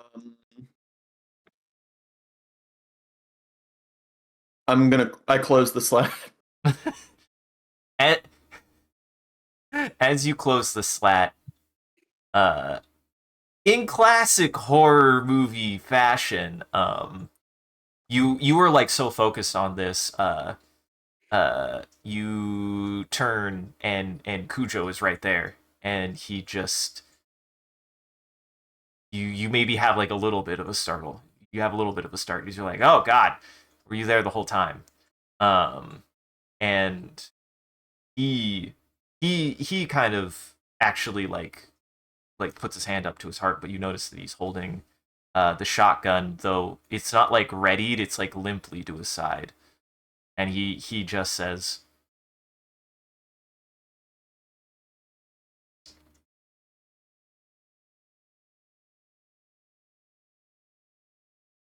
she has also been there a couple days.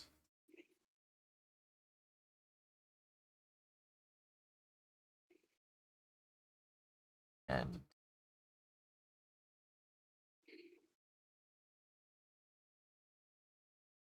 I've would be lying to say that I needed a distraction. Her and everything that's been happening.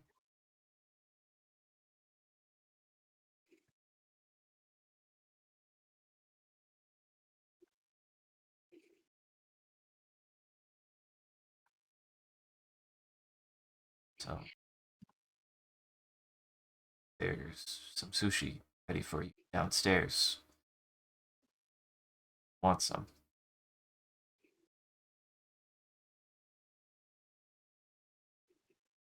Um, Trying to think.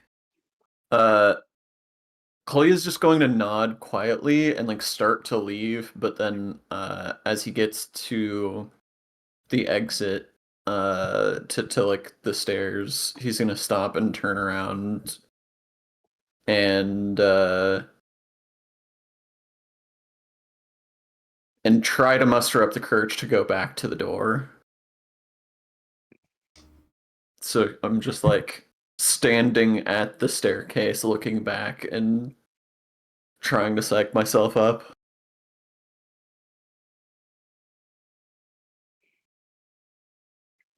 He says he kind of notices you doing that, and he says,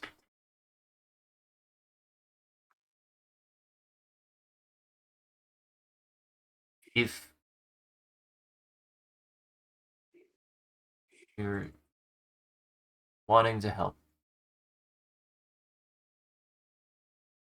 we discuss that downstairs. There is no help for her. He takes a pretty long look at you and says, I'm aware.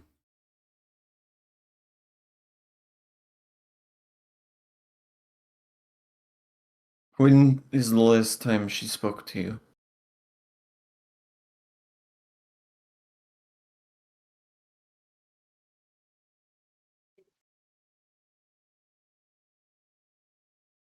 He looks really pained and he says, 5 days ago. Last time that I spoke to her. And he like kind of bites his hand and he's just like,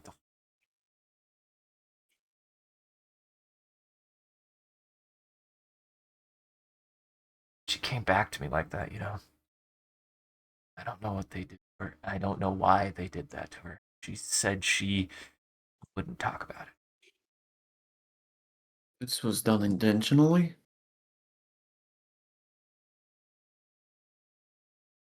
He pauses and says, "Not exactly."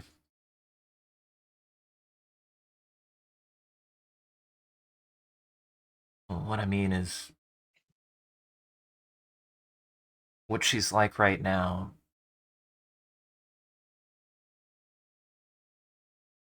Condition was actually,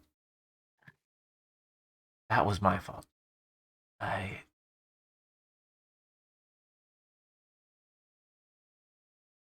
let her get hurt. And was on.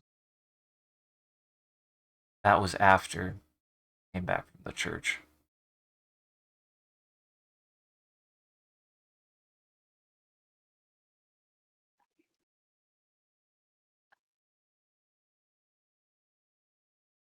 And Were you a member of the church as well, or only her? he shakes his head. Not. When things started falling apart, I don't know. I don't know what I was thinking. She said that she was going to see if she could get, if there was any help there. She had heard that people were congregating there, that there might have been other people who were trying to deal with how things were going. She came back. She was her. You can tell that he is having a hard time saying something.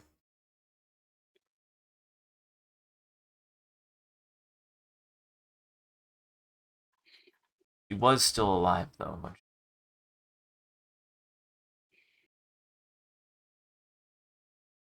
I have something I would like to try. Um, I don't know if it will work or not. Uh, and I like look at him and I just sort of shake my head and I start walking toward the door. I'm curious what you have in mind, Sean. I'm curious where the plot is going. So here's what I want to do. Ideally, I would have liked to do this with the slat open, but I think with that failed fear save, I don't think Kolya can work up the courage to open that again. Okay. Which might make this eat harder. But basically, I'm trying to establish if she still has any kind of intelligence. So I'm taking inspiration from the like classic first contact idea of like trying to establish like mathematical truths that like, any other intelligent life form would also understand, but trying to think of something simple because Kolya is not a mathematician, and also there's limited communication tools here, and also I'm not a mathematician in real life. So I was thinking of just going and like knocking on the door once and then pausing for a few seconds and then twice and then pausing for a few seconds and then 3 times all the way up to 5 and then like just seeing if it reacts to that or like if she responds to that in any way.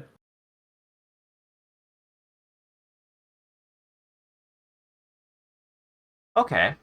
All right. Um.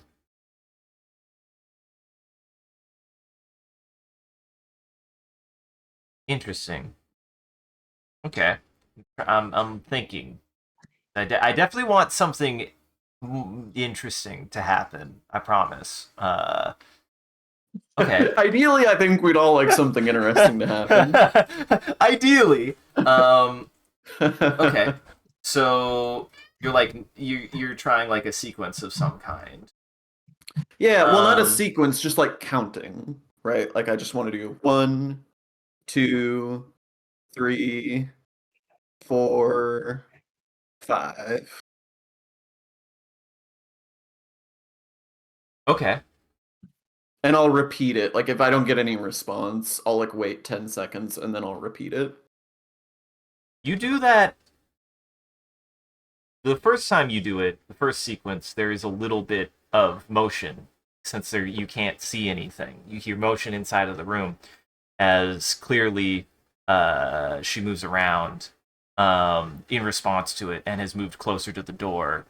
Uh, and there is like some kind of strange sounds. There might even be the sound of you hear something kind of like being physically pressed up against the wall, maybe kind of tracking your knocks. I'm gonna say you try that again,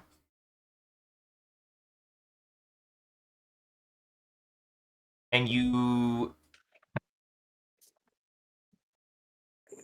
hear the sound of scraping. But if you're listening to it, at first you're like, oh, that's awful. You hear something like almost like something is being scraped or dug into the wall or the door on the other side, but it's not like initially forceful. It just sounds like a really long scratch. Uh, and you notice after you hear it actually repeat twice, it repeats. The scratching noise stops and starts again 6 times. I do 7 knocks.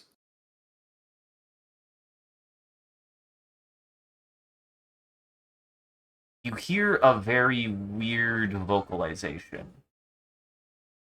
You hear a very strange vocalization that sounds like almost like a gargled growl. Though subconsciously you hear the sound of a pipe. You can't you recognize it somehow. Like deep in the back of your mind, like something triggers that. Like it almost resonates, but you can't parse anything else out about it. Hmm.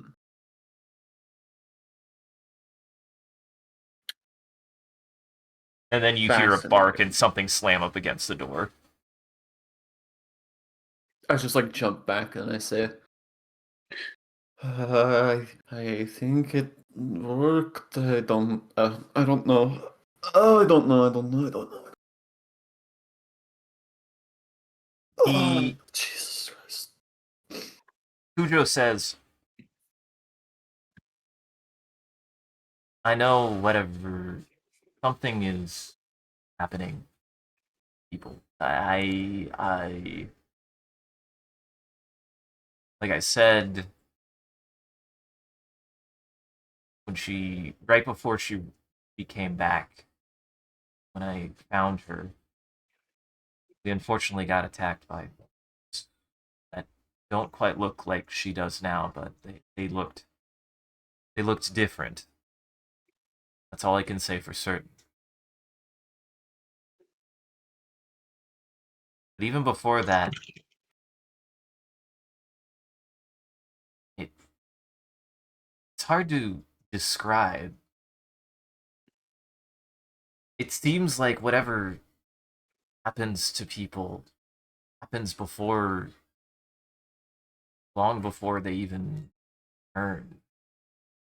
People were starting to change. It almost seemed like people were going crazy or something. I don't know how to describe it.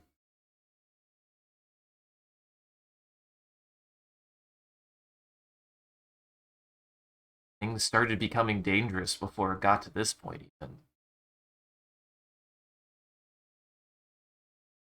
Crime had spiked. Somebody actually broke one of the windows of the restaurant even before this.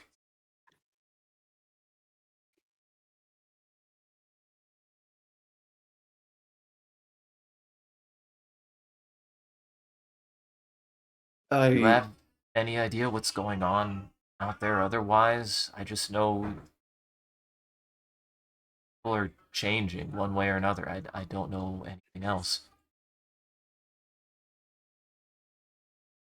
I don't know how much it is really useful to know.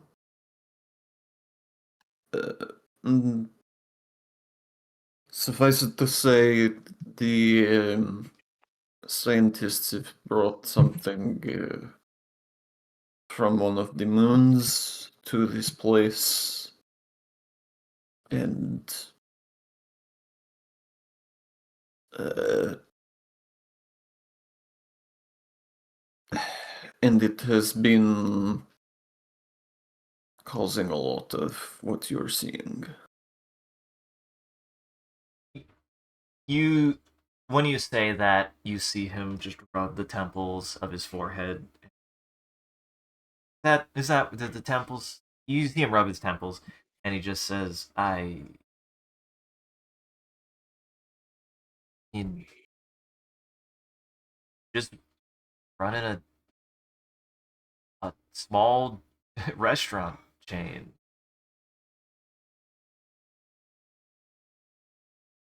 Feels like science fiction." Well, uh,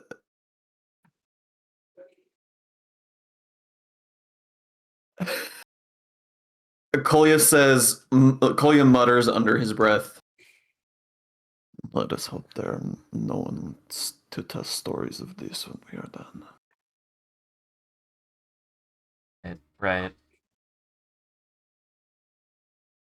You know what? I was being honest with you. Having people here has at least helped. Would say if you probably have your own reasons, your own things that you're doing. I haven't I haven't seen neighbors. I haven't really seen anyone kind of locked up. There was at least were we were instructed to quarantine pretty rapidly.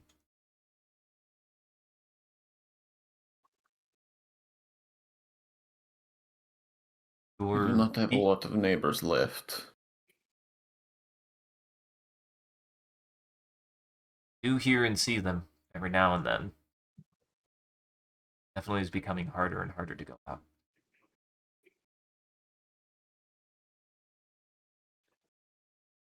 Bad as it is here, I actually can't imagine what it's like on Iapetus. Whatever's happening there is actually far worse than what's happening here. I know.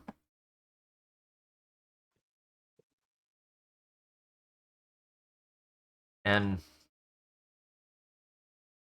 whether it was preemptive or whether it's just the condition of the way things are now, I wouldn't I wouldn't be I wouldn't be lying to say that I could use you if you were willing to provide it.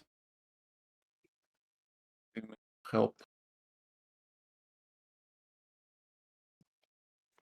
I just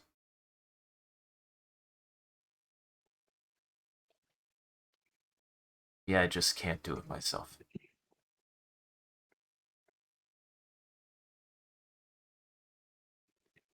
And he gives you a pretty long, piercing look.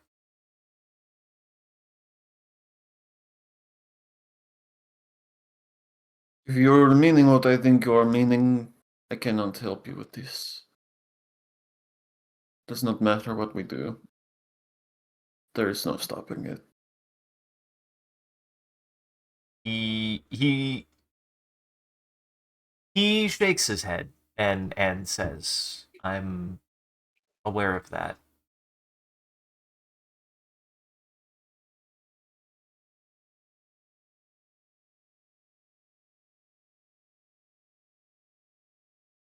You know I can do something.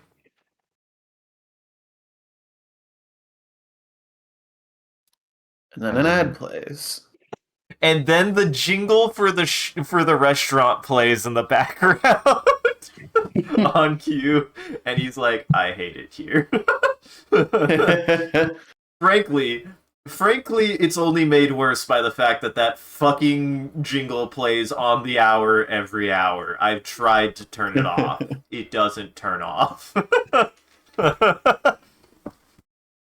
You know, in a certain sense, we couldn't have bits like that if it wasn't set up in this way. So really, it just adds to the experience, right? Like, I think it adds. It's thematic. It's topical. It is The that setting yeah. has a mind of its own. We're not in control. We're along for the ride. Truly, and would this truly not be in setting if that wasn't a part of it? Are you truly in control of anything that's happening right now? So I'm keen. We got ads. I'm gonna take this time to bathroom. go your piss. Go your piss. Become a toilet. We will discuss things. I'm glad to be back. I did have a good time. I drew a lot for a lot of people. It was still pretty solid. We fought a snowstorm because it seems that anytime I go anywhere else in winter, a snowstorm happens. That happened to me twice. I am 2 for 2 for that. That happened to me twice in a row. Somehow. At the beginning of winter and at the end, it seems.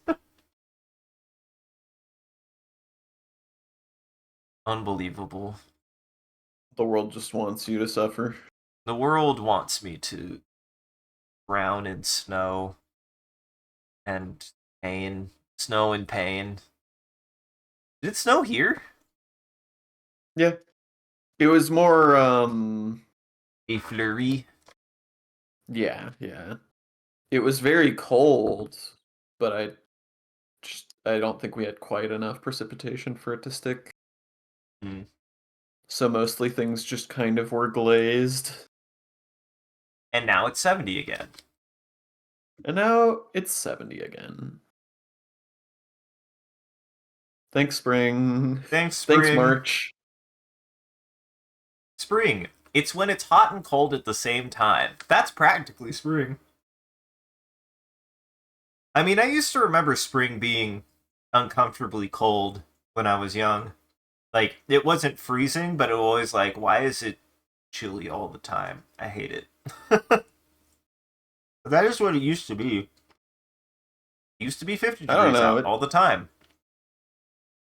It's always been wildly fluctuating weather during the transitional seasons. That's just how it goes. I mean, you know, global warming and all that, we are going to continue to have more severe weather shifts, but I don't think the weather going back and forth during transitional seasons is new. I mean, speaking of which, I believe the Northeast reported a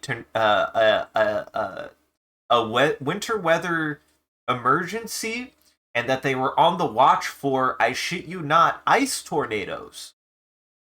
Holy shit. Right? Like, hey, outside, fucking terrifying. Inside, kinda rad. But fucking terrifying.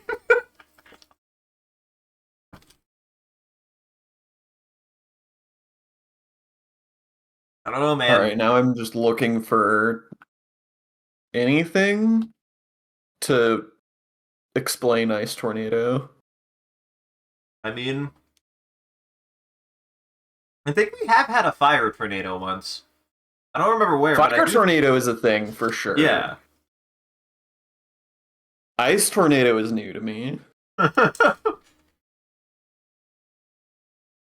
Pretty much anytime you combine anything with a tornado, you just have to go, what the fuck, man? What the hell? It is nature's way of telling us we don't belong here. It is nature's way of telling us you need to stop now. A tornado is bad enough, so combining it with anything just is a a force factor scaling. Uh-huh.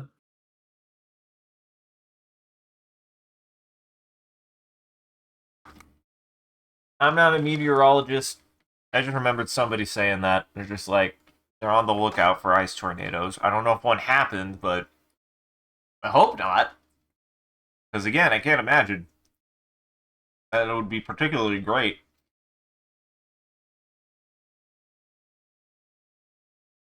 Now we I await. can't find any credible source for an ice tornado. I so badly want to know.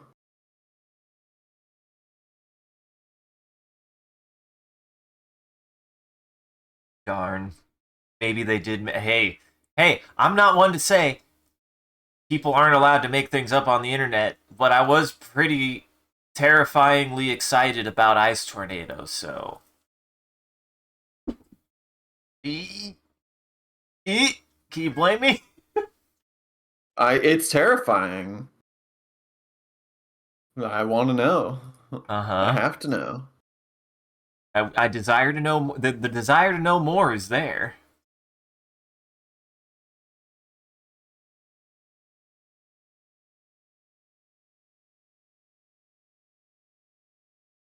Let's All right, I'm see. giving up. I can't find anything.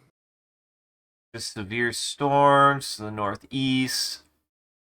2 days ago, from tornadoes to blizzards, severe weather batters parts of the U.S. Northeastern U.S. So, blizzard, tornado. I think it's all there. See, that's the thing, though. Is do you think that weather services would be willing to admit that they can verify that an ice tornado existed because that would be too scary?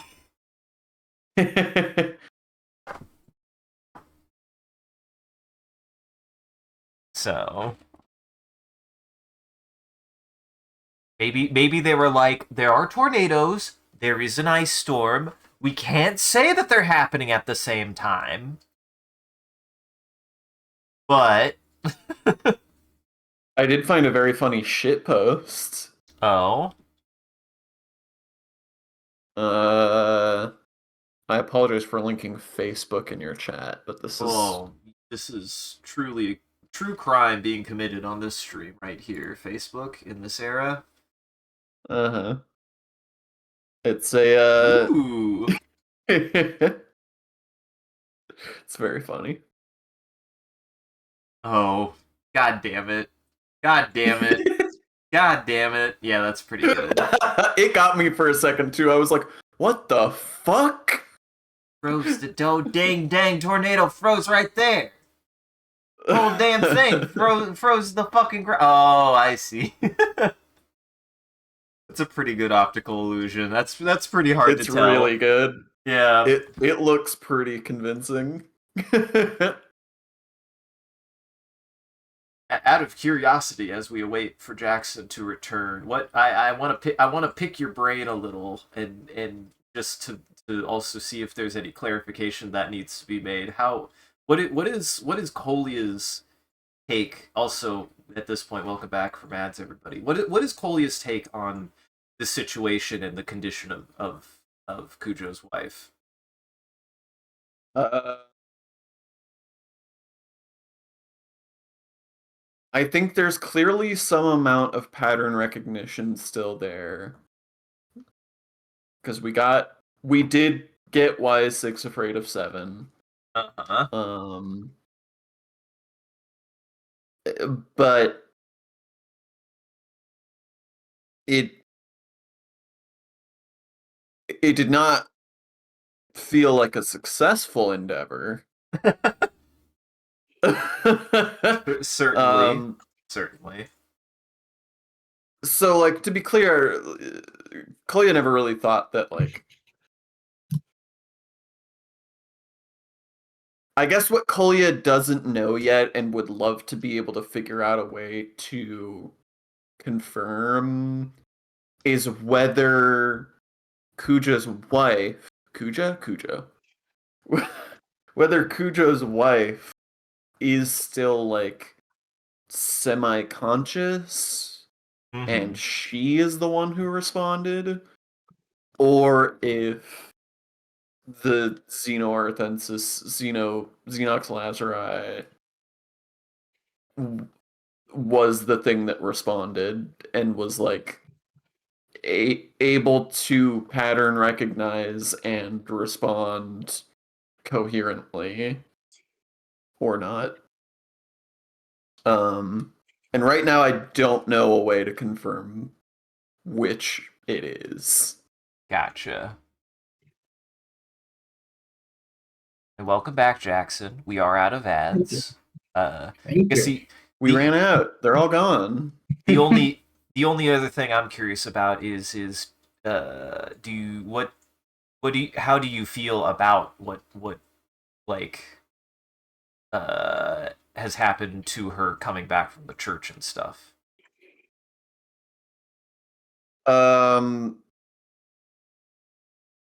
I don't think Kolya knows what to make of that aspect of this yet. Okay. I think Kolya was kind of hoping that Cujo would know more about the church, but since Cujo didn't really go there, that well sort of ran dry. Okay. Because like I was gonna ask if maybe he had met uh Lydia's brother or Lilia. I can never remember which game had which name now. Lydia. Uh I was gonna ask if maybe he had met Lydia's brother, but since he didn't go there, that didn't happen. So yeah, I'm not sure what to make of that yet. Okay. Then in that case, where were we at? Where were we were kind of tying a bow. Were you going to do anything else? Cujo was saying something. That's a good question. Cujo was Was asking me for help with something cryptic that I am interpreting in a way that is the thing yeah, that I know for a fact we cannot do. he he he stiffens his like lower lip and just says, "I don't foresee a way to help her correctly, or You're correct. to help her condition. And you, of course, I wouldn't ask anybody. I only ask this because I wouldn't really have anyone else to ask. And we at least have a rest."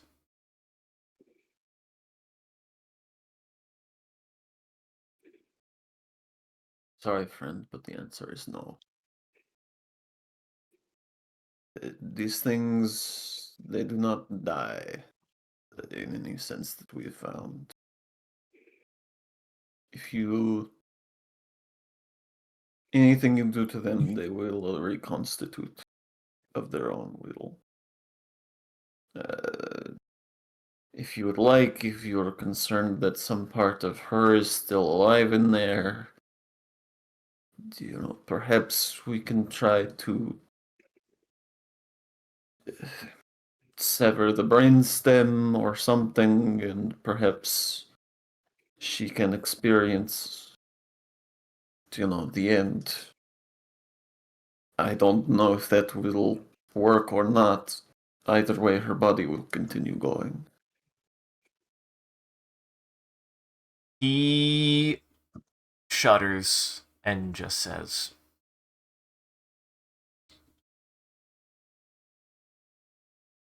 I understand.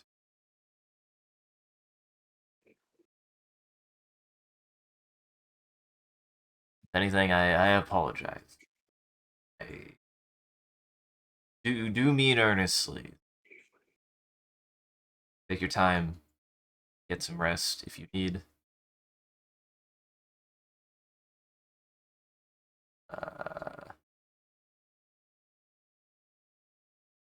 Change your mind or have any ideas, do. I can ask Maison if he has any ideas. He's more the expert on these things than I am. He nods and he says, I hope so. Really do. And you guys kind of amble back downstairs. Red! Red! Where's the room? Red! I'm here. Hello. My lord. Oh, It's good to see you, yes. Sergeant Jensen kind of motions for you to get up, and he just says, "Come on, ain't got all day." Yep, that's good. And you guys kind of amble out. As you do, actually,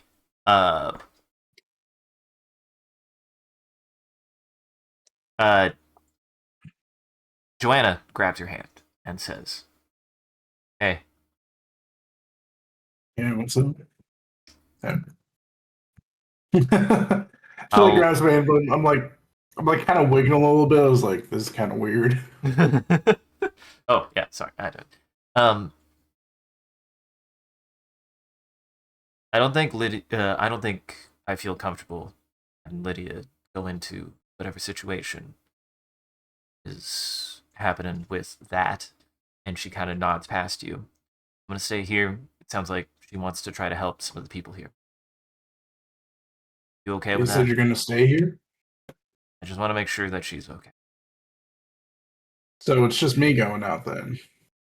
Billy actually kind of gets up and does do like a shoulder roll stretch and walks up and starts to pass you and just says, "Don't worry. No, you're not." You guys gotta be kidding me, right? Like I'm in this powwow. I'm in this powwow with him, and I'm like, you guys gotta be kidding me, right?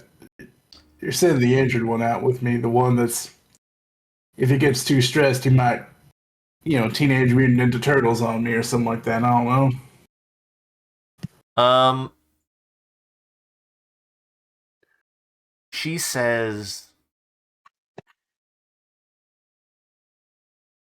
Billy says, Billy actually says, and he says, "I get it. I know. Not, I'm not in a very good position right now, but Literally or not, like that's. I like you, Billy. I want you to live, and I feel like you're a liability. You're actually the one I want out there the least. I will, I will say, Fred, I do appreciate that, but as long I've already been bit. I would rather put myself at risk than have anybody else get exposed." You're not gonna I lose it mean out that. there. I don't like it either. No, I mean, like you're not gonna lose yourself out there, are you? Like, I don't want to be driving along going 65, and then suddenly I'm riding shotgun with. How are you feeling, man? Really? The doctor did reassure me that she injected me, and I do feel better actually. You do notice that like he was like sweating much more. He looked much more like pale. He's like gotten a little bit of color back into his face. He says she reassures me that as long as I am taking what's in this bottle, that it'll slow things down a lot. She confidently says that. And I don't love hearing slow things down when we're about to go into a firefight, probably. But I won't actually, get I won't get worse for at least. I won't show any more symptoms for at least a couple more days. She did say that. You're right. Says that the treatment she's been giving to that person and a couple of other people at least shows some pretty remarkable signs. They are much better off than they would have if they didn't have her help. Well, fair, I guess. And I gotta be honest, put yourself in my shoes. What would you do then?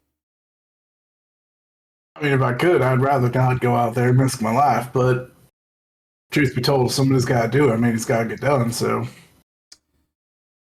if I don't trust you to go by yourself, but She did I'm also not. reassure, I guess, if this helps.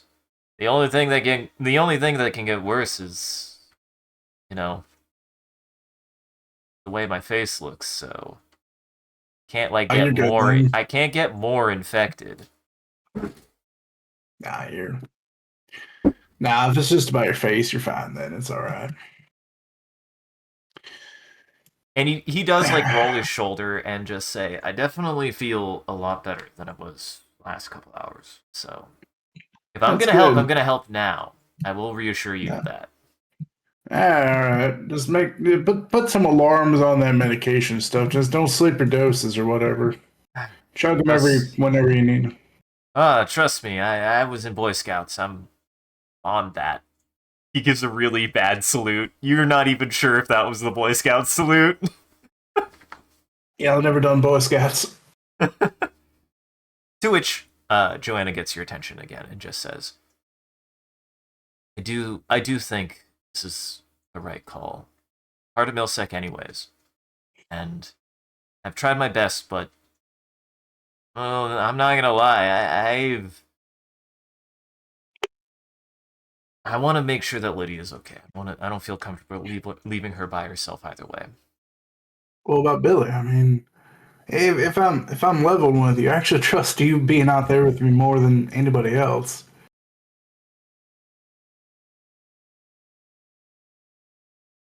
I appreciate that. She kind of has a bit of a pensive look when she says that, but she just says,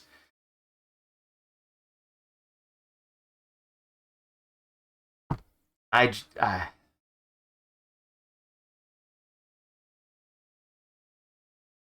at the very least, if it means,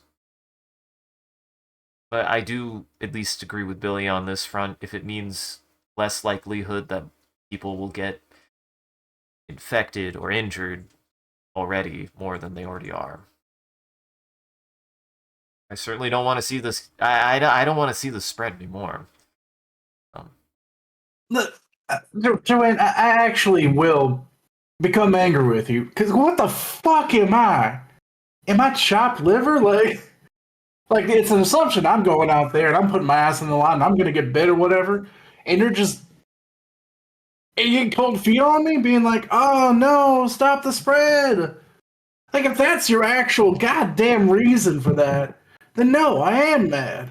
I'm gonna go, and I'm gonna take this guy with me, and you're gonna stay home, but I'm gonna be hell as mad. I'm gonna be mad as hell about it if that's your goddamn real reason about it.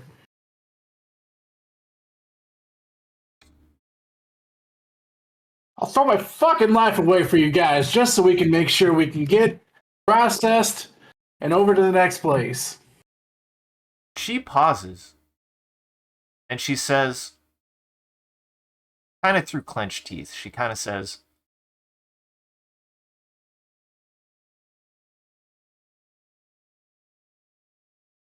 I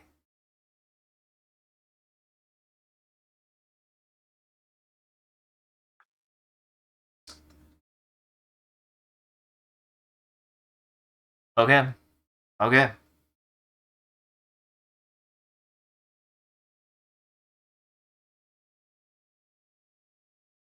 She checks her flamethrower and she just says,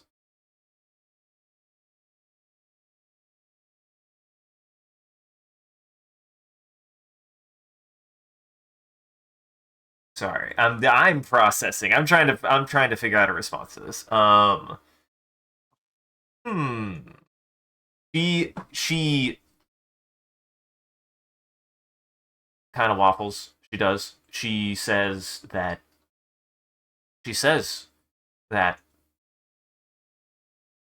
All right.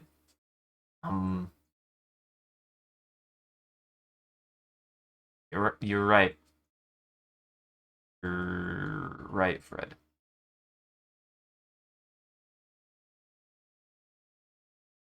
And she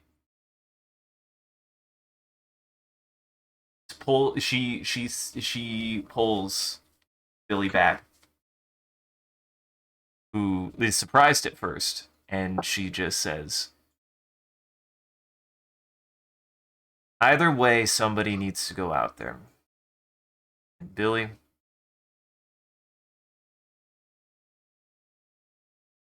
somebody needs to stay here." And she grabs the rifle and grabs Fred by the shoulder and just says,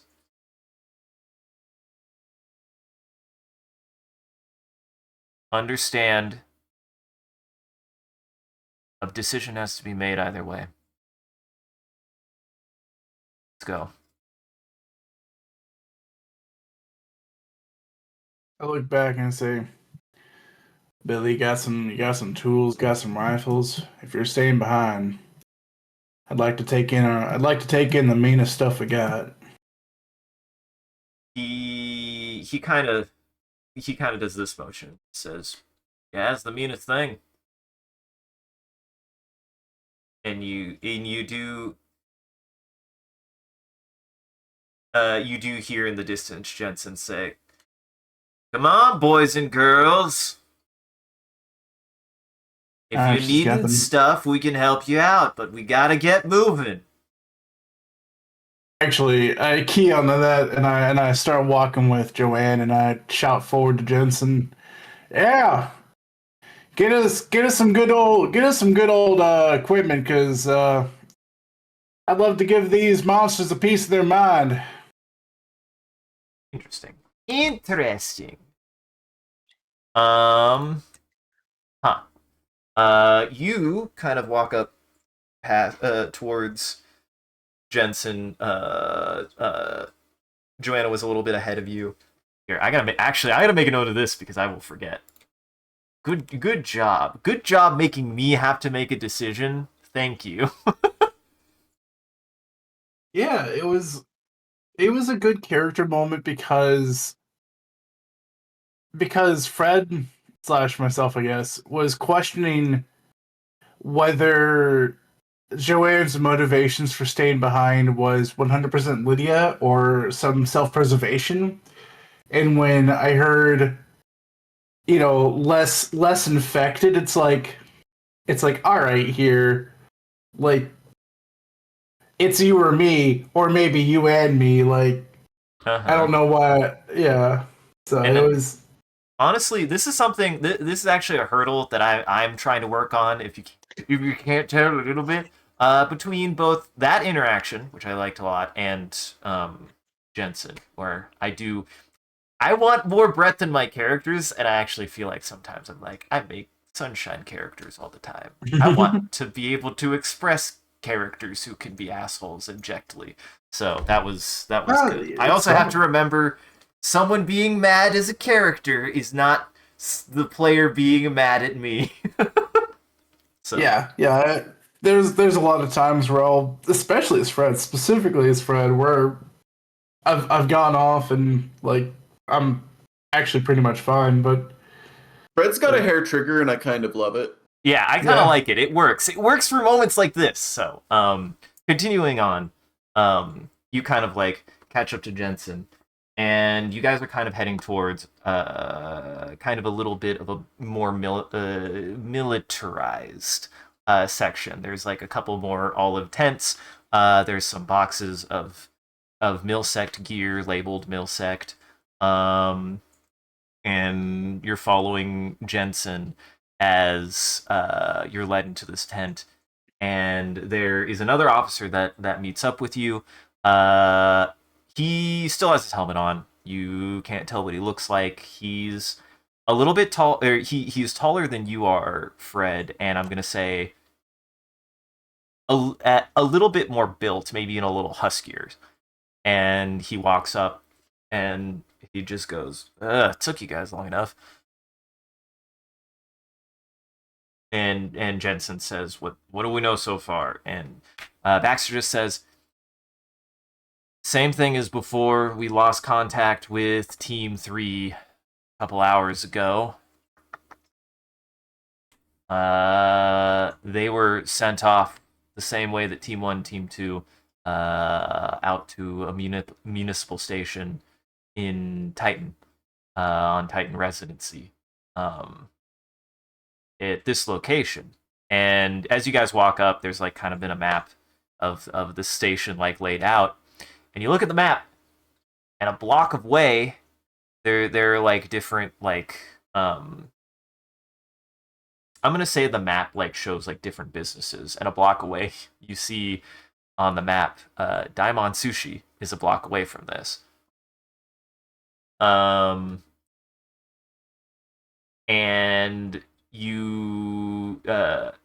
they continue. You hear this other officer say, "The last thing we heard is they did successfully make it there. They did get contact with the municipal plant and were heading in to try to go complete the job that they were assigned.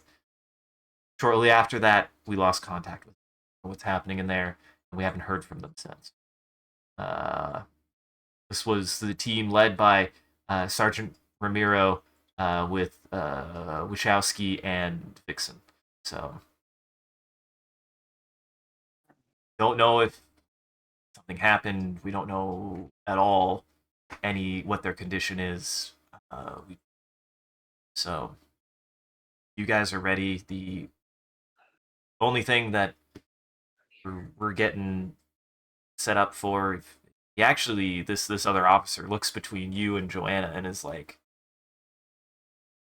"Sir, are these?" And he's like, "Yeah, these are the volunteers we had for this mission trip we're going on." The other, our third's a little sick, and the fourth one's not even an adult yet. They're barely an adult. She's too young to toss her life away. We're in our 30s. It's fine. Hold on. Accuracy is important for me. Give me 1 second. I have to know something. Now I must know. Yeah, I could. Yeah, I couldn't. I suddenly couldn't remember Lydia's actual age, like whether she was like 17, 19, where that landed. Joanna just looks at you and just says, "I didn't realize I looked so young." Oh, yeah. Thanks, I guess, Fred. I can compliment once in a while. Jensen, So we got what, three friendlies? Is that 3 friendlies we're looking for, or is that did I miscount? we're looking for Team 3, and Jensen speaks up and he says, "Yeah, and as far as I'm concerned, I'd rather know if they've made it out of there alive, or if they're still alive, and if we can get to them, get them out." Yeah, you got anything to clear out the storm if we run into something unkind? Because I tap my handgun in my side and I say, I got 6 bullets in this, and then I got a thing on my backpack. They've all got 1 shot left, and that's all I got. You see Jensen kind of open up a bright smile, and he just says, "Well, you're in luck. We got all the tools to bring the party to them." So, as he says that, you notice that he had been carrying something that is like a third of the size that he is. And he kind of you see him kind of partially hoisted up onto a table. I can't give you the entire arsenal, but if you're needing some spare help, we can definitely help you with that shooter there and maybe grab you something else if you need. Well, that Lord help me, you're too kind. I know how to please the masses. Yeah, we'll load her up, and hopefully we get to clear out a little bit. But hopefully we find some people and get to bring them back home. My car seats 5 uncomfortably. Don't worry, So we'll be taking one of ours. Now hurry up. We're gonna head out. Give you about 10 minutes. Grab whatever you need. yeah, I I go over to load up the equipment. What is the big feller called? He does not hand that to you. He keeps that with him. Oh, he keeps okay. So yeah, I go over. So I go over to whoever like armory guy, and I like show him. I'm like, hey, I got like 6 shots left in this and this thing. I show the armory guy my electricity projector. I say, this is God's gift to monster kill him. I got 1 shot left in this thing. This thing's about dead.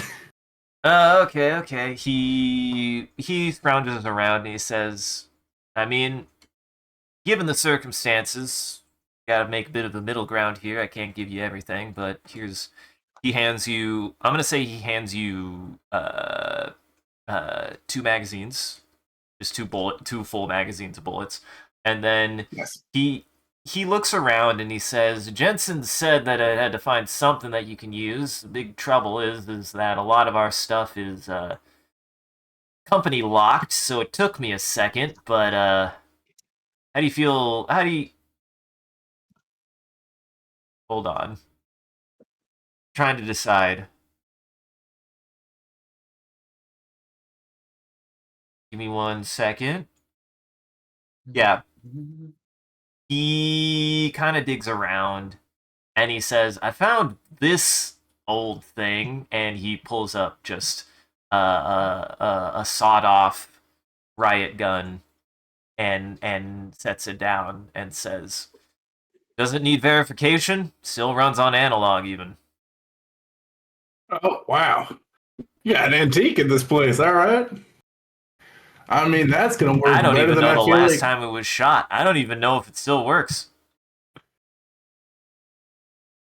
Well, I know what I'm doing with the next 10 minutes. I'm gonna run a little inspection on this, but because boy, it's gonna be real awkward if I try to shoot this thing and it just don't go.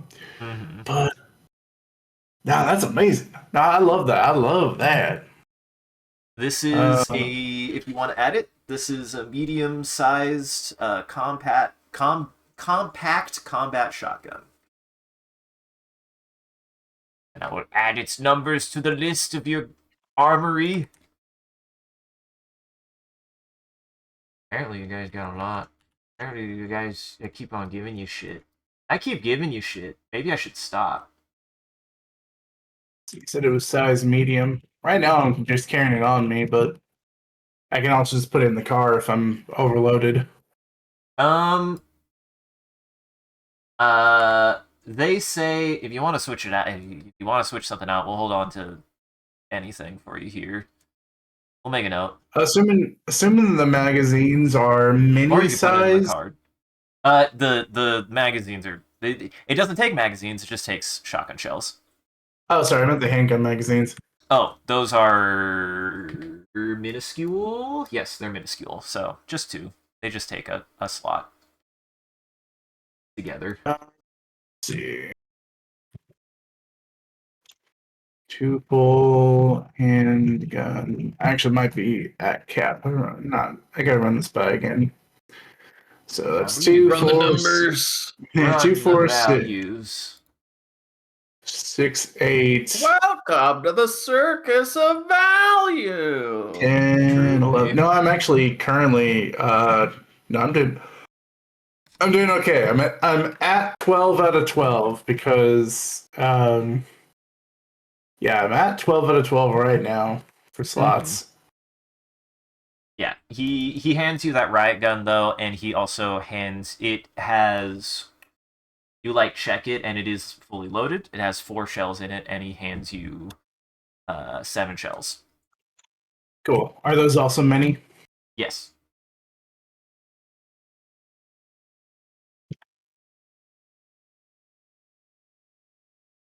Yeah, I am fully loaded. I'm just imagine all this stuff on me. I'm just like, okay, time to go. Just wobbling towards the next area. Um, I do I do show him the stuff that I have. Because I've got the rigging. Because I take the guns and I'm like, this is amazing. Like you guys have done me a real good favor. All I got on me, and I don't know if this is going to be useful to you guys. I got harpoon. What a harpoon. Harpoon. It's a rigging gun. I got the rope on me too. The paracord. Just got some assorted tools for handymaning. Which have those have been amazing for fixing up the car and for fixing up electrical sources. I've done a lot of fixing since I got here. He just says if you want to just drop stuff off, you're welcome to have it back. It sounds like Jensen's cleared you for whatever you need to be able to help him out. So I'm feeling bulky, but I got a strong back. I think I can carry this any more, and I'd actually be in trouble. Uh, I appreciate it, though. I'm full up, and you know what? Hope I don't have to use it, but I won't be too upset if I do. Thank you, soldier. Well, first off, he says, "Well, stay safe," and he gives you kind of a weird look, and he just says, "I'm an officer, but I appreciate that." Thanks, officer. I appreciate you too. Oh, go ahead. Nah, just bounce. Okay. Yeah. You and Joanna, who was also there, the kind of like guy who the officer who's managing that like kind of just like little um munitions pile that they have. He does hand a couple of pulse rifle magazines. Um, and he she loads up with you guys, and um the the other officer actually gets in the driver seat, and Jensen gets in the right seat, and um, uh, he you guys kind of start up. You get into a similar kind of like vehicle that you saw that Kolia kind of drove off in. It's kind of like a more armored vehicle, and you you hear Jensen kind of turn around towards to face you guys, and he holds out a hand and he offers. He just says, No, no, thanks. Appreciate it though. He offers some to Joanna, and she's just like, I'm good." And he gives kind of a cheesy smile, and you notice that he's been chewing on a wad of gum for a second. Hmm. Keeps the breath fresh, and you guys take off. I When say he something like, as we're driving off, because we're all three in the car. We're all booking together, yeah. Mhm. I say something along the lines of like, nah, I've been finding more ways to repel people.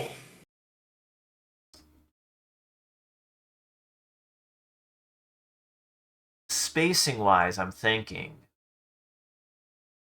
Colia, you head back downstairs, um, into the back into the sushi restaurant. You see Maison downstairs, kind of picking at some sushi, and Quincy is kind of like they're kind of sitting quietly. They look up over to you.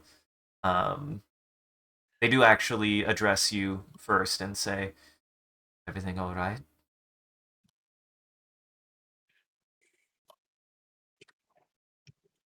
No. No. I think Kolya actually does just laugh out loud. And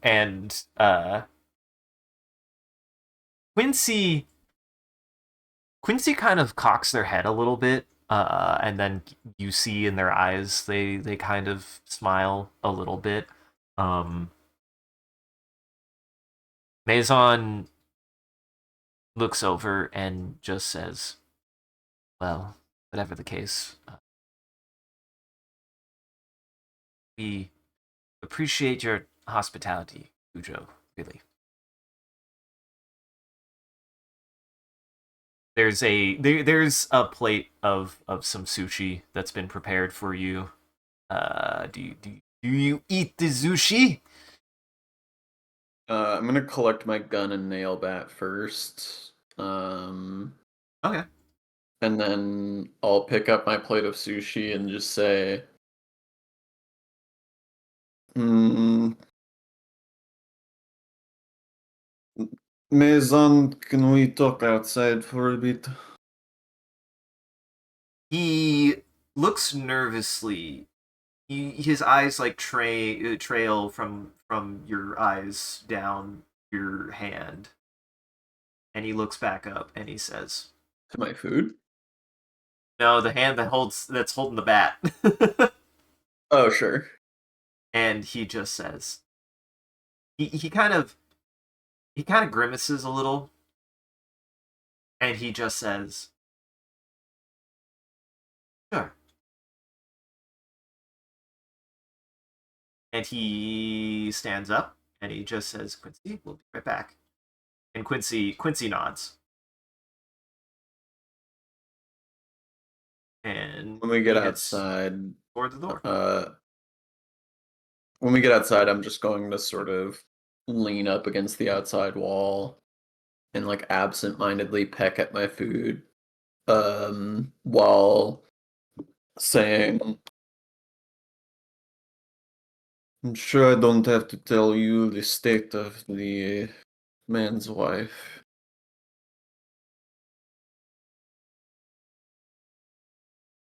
I see. The good news is that she's currently pretty well contained, I think. The best course of action in terms of everyone's safety would probably be to leave her as she is. However, he He has made a request of us that I would like your input on if you think this is even possible. What do you have in mind? Well, as I'm sure you can imagine, it is painful for him to think that he has abandoned her to this fate. And then Kolya just sort of stares off in the distance and stops talking. He processes that for a second. And he says, he kind of looks down, and he like kind of rolls, he kind of crosses his arms and looks down at his shoes, and he says,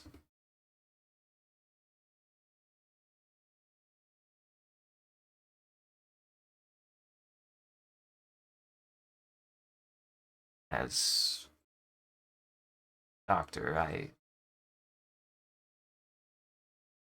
and as someone who is responsible for happening.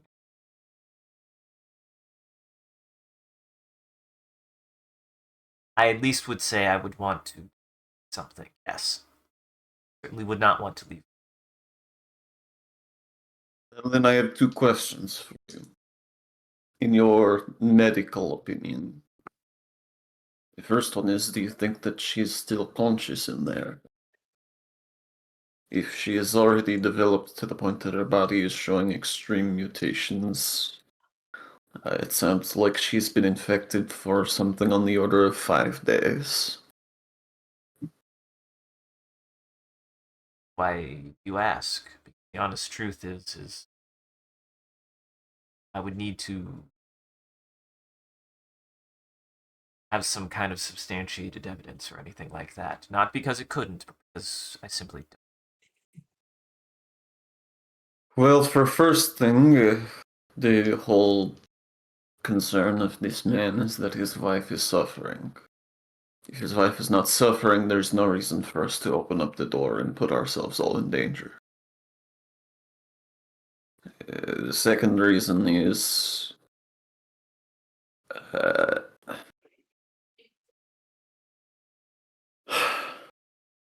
I believe I have proven some form of pattern recognition or communication attempt, and I do not know if it came from her or from the Xenox laser eye. He kind of like does this, and he kind of like he you notice his like kind of attitude change, and he like ponders for a second. He taps his fingers on his lips and he says, "We did deem it too dangerous to be able to keep any specimens that were infected with the original specimen. We did determine that very early on. Before we knew what we were doing, I can at least reassure this, based on what you requested, is that when this mutation happens post-mortem, it doesn't seem it's it seems like whatever happens to the subject happens totally in a way that they still respond to stimuli, they still react to their environment, they still behave as a living organism. But it doesn't seem that their condition reflexes any other kind of attitude aside from seemingly their hostile nature. There's nothing to seem to indicate that their condition is harming them. It's unlame. In Whatever other happened, words, if she were conscious in there, she's not in pain. he I don't nods. think that is very reassuring. I imagine it is not a pleasant condition, whether it is painful or not.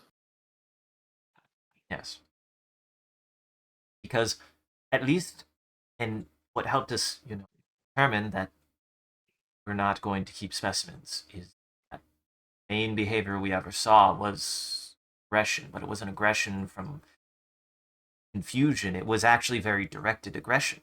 It was intentional. It wasn't like it was lashing out. It wasn't acting in a way that it was disorganized. The specimens were directly attempting to break containment or attempting to act aggressively with others. But it didn't seem that they were doing it in a sense of like pain or a sense of distress.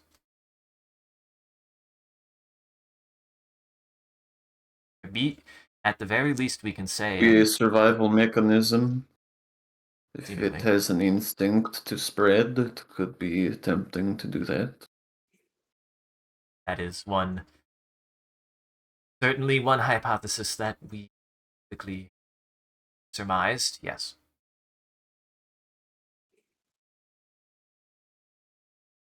fortunately, we So,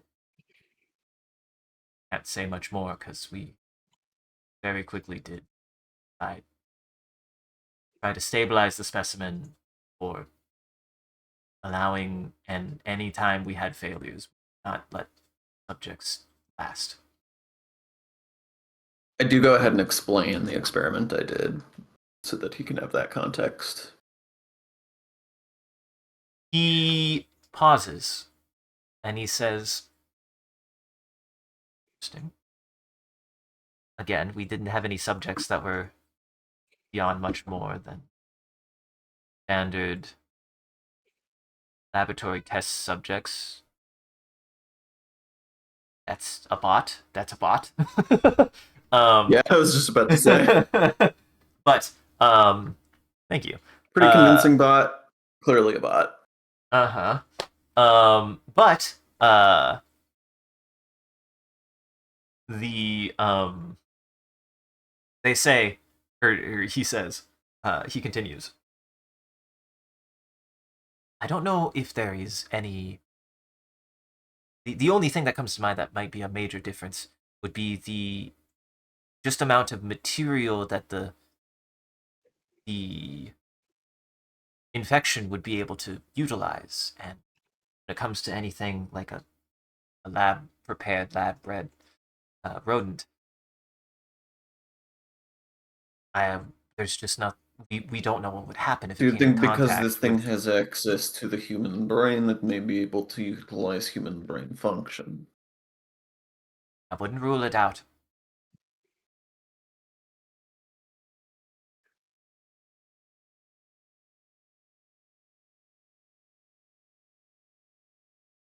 But it also proves there's an instinct to communicate.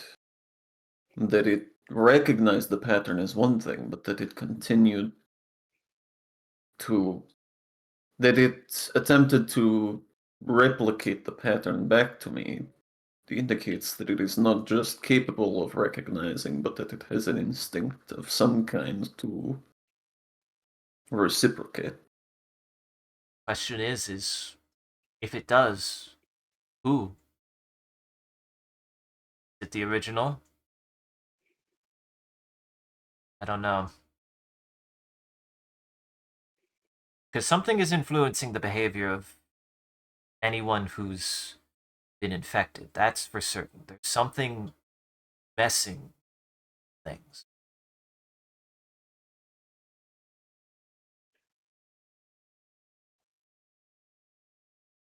It cannot talk, but I think it might have tried.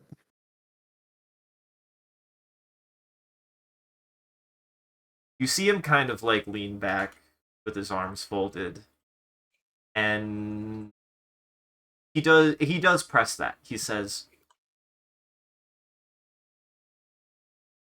"Why is a toothpaste ad playing right now? We're trying to have a conversation." It's still a minute. He says, "What makes you say that?" I explain the guttural sound, and then I say, it seems to me that it's in this stage of its transformation, its vocal cords and the mouth structure are not conducive to the form of speech it is trying to create. Whether that is human speech that it is no longer capable of, or some other form of speech that it is not yet capable of, I do not know. Hey. Also, ads are starting in 40 Also, seconds. this gosh dang toothpaste ad. That freaking dancing toothpaste. I hate that brand of toothpaste. Has that terrible jingle. White is tight and tight is white and teethy, teethy, teeth. Oh, it's just so bad. Fuck, was that real or did you just make that up? I made that the fuck up. That was pretty quick. That was pretty good for on the fly. Yeah. Thank you. I hated it. Oh my god. How's everyone feeling so far? Since now we have extra time, I definitely feel like we can go for one more hour. I'm feeling good. I'm getting excited. I'm getting juiced. About to eat some dinner on stream, but I can go for a little bit longer, yeah. Yeah, I've also really liked a lot of the character interactions we've had today. I really liked what envelopes we've pushed. I do feel like if I will admit, I was still just like, I don't know how far I want to go with Kolya's side. I feel like I could have made it even rougher, but I didn't want to do that again because I feel like I did that before when I tried to run this the first time, and I was like, I don't want to go that far this time. Simple is best. I do appreciate you committing to exactly what you said, though, because, like, I think it was either a week or two ago where you're just like, yeah, we got Silent Hill on one side and Resident Evil on the other. And now that we're talking about this, like, variant mutation or something like that, it's like, now it really is kind of Resident Evil. Like, Mm-hmm. I'm fighting zombies now. Uh-huh. Don't worry, they're only gonna get weirder. They're only gonna get weirder. Also, We know that your true love is Dead Space, so it's true, but I'm trying to make I'm trying to make the intellectuals dad's face. Thank you. I hope I'm getting close. hey, I've enjoyed this conversation about the biology of a mutant. Hell yes. That's half of the reason why I want to do this. Is talk about weird alien biology. I think one of my goals, if I can hit the sweet spot, is like I don't want anyone at any point to. I want it to be gray enough that like we can have what will probably be a sequence coming up either near the end of this one or starting next time, where we can have our aliens experience and also still have more going on with the entity, that they're not just mobs for you guys to kill. But you don't necessarily have to feel bad doing it. Just that's something. Was that cat? Was that cat? No. Was that cat? It was kind of cat, I guess. Uh-huh. In a sense. In a sense, it was cat. Oh, I see. It was cute. She would become cat if she had the power. She absolutely would become Cat if she had the power. Mm-hmm. There are numerous times where she's wished to be Cat. That's fair. But yeah. Also, Since we're on that, go for it. Oh no, you go. You go. You had something to say. You say it. Since we're on ads, we could share private, precious, personal info to our subscribers. To our bots. To our subscribers and bots. Sometimes I look for things to do that's just like a simple like point and click, something like that. While during downtime, since we've fully split the campaign. Mm-hmm. But I don't want to like pick up a game controller and play stuff because that's doesn't feel good. So I'm like, what can I do? I forgot that I had Adventure Quest downloaded on my computer. You're a monster. I fired that off and I was like... So what you've been doing is you've been sitting in the queue to get into Adventure Quest this whole time, right? Oh, I'm a guardian. I bypass the queue. You son of a gun. I paid that guardian fee. I remember. I think it will tell you for your character if you look at your character page. I know we're back now, but this is just a funny thing. It will tell you when you became a guardian on January 3rd, 2006. I've been a guardian for over 20 years now. How does it feel to be a 2-decade guardian for Adventure fucking Quest? Pretty great. How many frog zards have you killed? I don't know if they'll tell you that. Probably a lot. I wouldn't be surprised if they tell you like how many monsters you've killed at some point. Mm-hmm. But yeah. Actually, the funny thing, this is worth not talking about on stream, but just worth a funny thing to look at. Your house does keep on appreciating in value, so at this point, oh boy, it is. I don't remember how much it is at this point, but it's quite a bit because it doesn't appreciate just in gold; it appreciates in that premium Z token currency. Well, there ain't that just isn't that just the American dream right there? Right? Get a house, the market value go up. Absolutely, yeah. So it turns out all along, Adventure Quest, not a fantasy game, just capitalism. Just capitalism. Uh, Oh! Welcome back from ads, everyone. I hope you enjoyed your dose of capitalism, and if you didn't, that's understandable.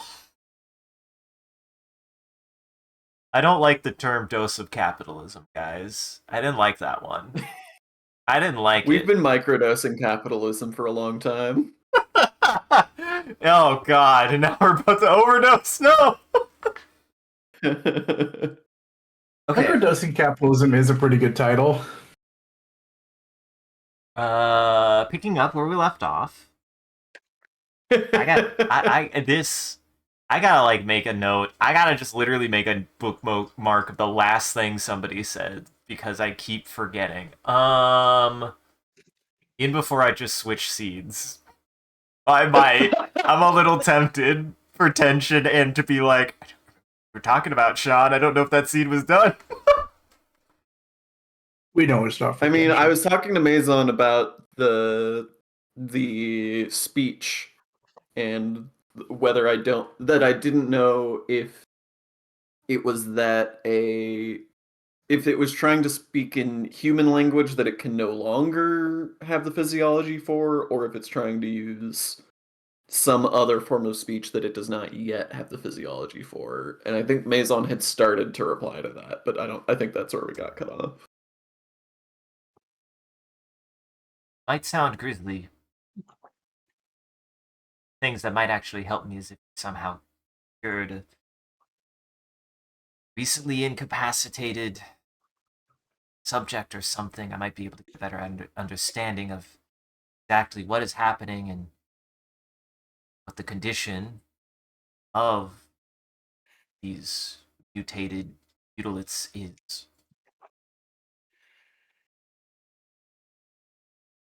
That is a suggestion.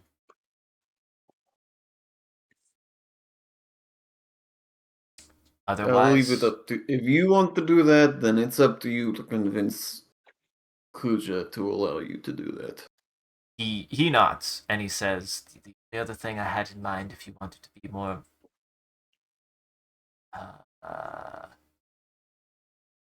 final, wouldn't be able to do it here, but if we got to Rosebud, I could when I make serum, when I develop the serum, be able to deal with the contagion, specifically prepare a batch, both to kind of ensure that it will work, that would be able to eliminate the contagion inside of her. So I will be frank. I do not foresee her being able to survive once the contagion is lost. And Cujo would find this preferable. The question is, how would we transport her in the meantime? I would honestly say we don't have to. Maybe help him do a little bit more barricading, say we would be back in time. If I remember the number I made in my head, it was about 2 days that he said that he would be able to develop a serum. That's the best suggestion I have.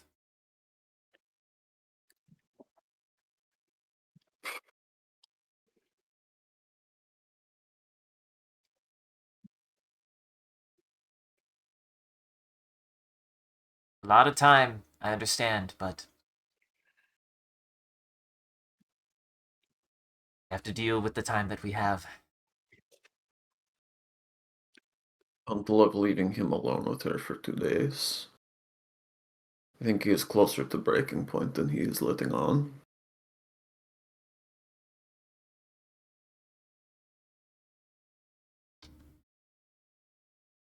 He pauses for a moment and he says,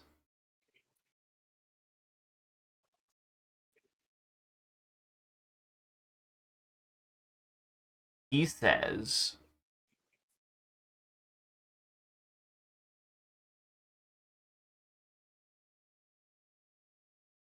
let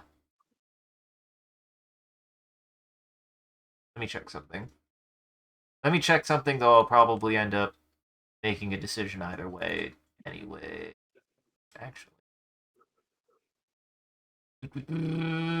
Yes. Uh, okay, yeah.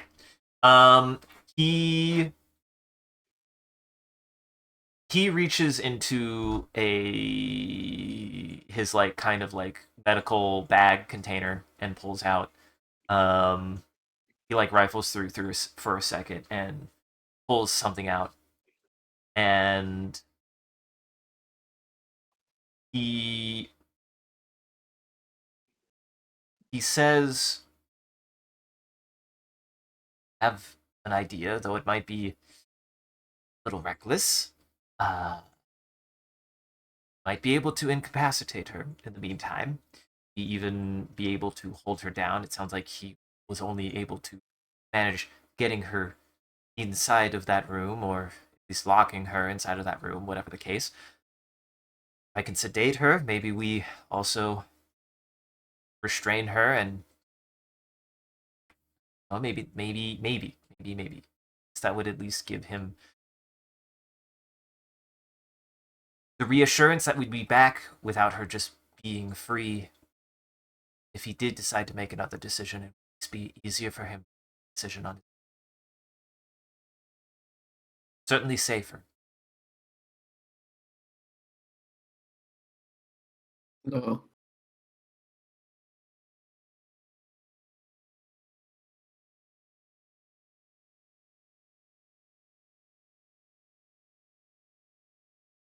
If this thing has any instinct to communicate, we would only be squashing that by directly aggressing on it. Yeah.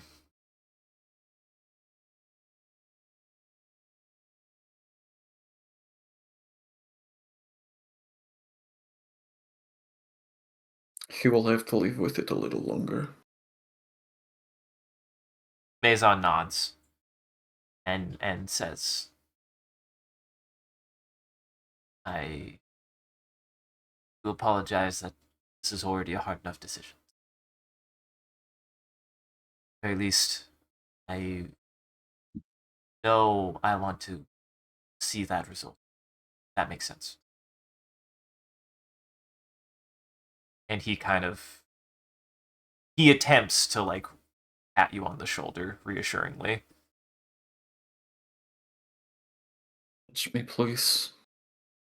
Stressful enough situation. Just don't touch me. He nods. Um, in the meantime, or as you were kind of saying that, as you said, you were kind of picking at your food, like doing that consciously. Um, you kind of have the feeling like you can eat, but also like kind of the stress and the feelings that you're having right now does impede like your sense of appetite.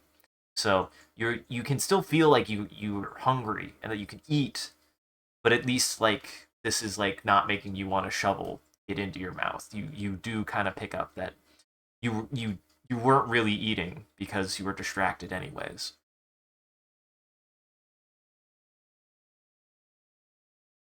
Whatever, Okay. yeah, whatever this kind of hunger is, it seems to be more like you're like whatever you're eating, you're like burning through really quickly. You feel like you have to eat more quicker or more again. That you're kind of getting that sensation. You just get hungry again really quickly. Okay.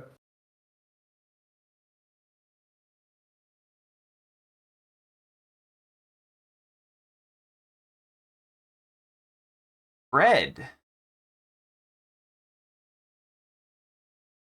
You are in the back seat with Joanna of this Milsect car as you're kind of driving down the street. Uh, what are you up to as you're driving? I think I'm checking out that antique shotgun, making sure that it's good to go. Yeah, you're kind of looking it over. You're checking the action and everything. It seems pretty straightforward.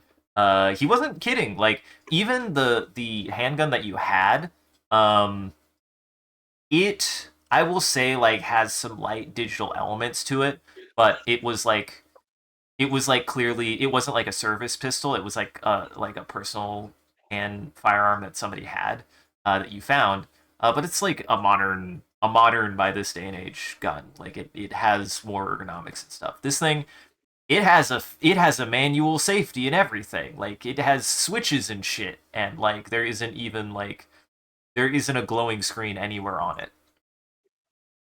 Nice. I do hate the idea of a gun that's like so modern, so like digital. That's just like, have you paid your subscription to fire this weapon? It's It's funny like, oh, go ahead. no, go for it. It's funny you say that because there's a couple things you notice. I think I mentioned this before when you first saw these rifles, but you look over to Joanna and you see the rifle that she's holding, and she's actually wearing a Milsec glove, and there's a noticeable cord that extends from the gun into the glove, and you notice that there are some cords that are extending the same cords that are extending into the gloves of Jensen and this other officer. Uh, you notice as well that they have like digital displays.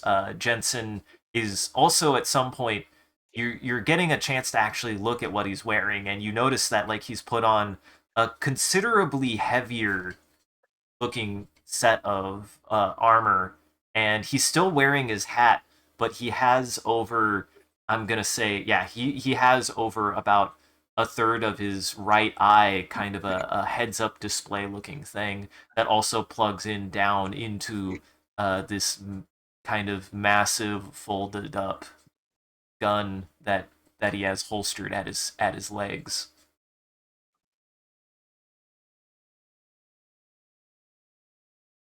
As we're driving, I say,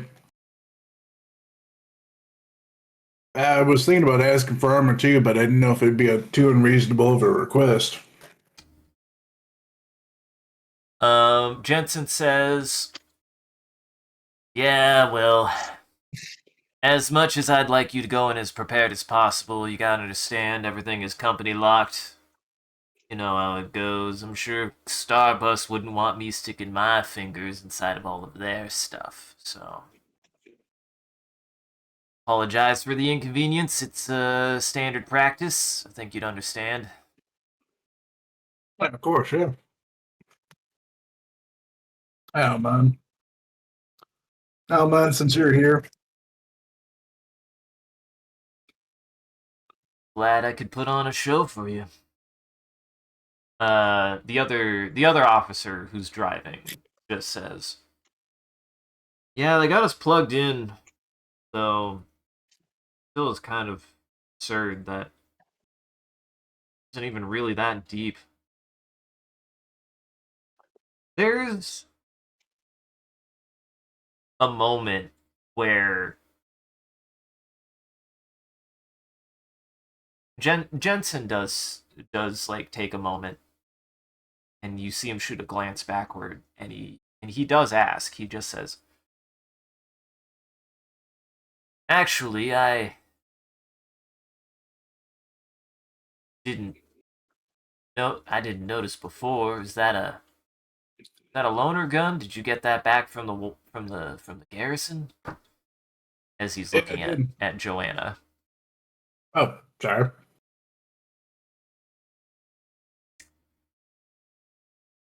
Joanna kind of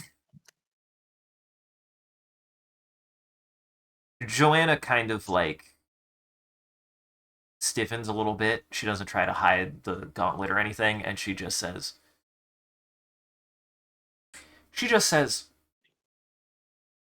"Yeah, my understanding is that a lot of your hardware requires at least some authentication from some of your gear.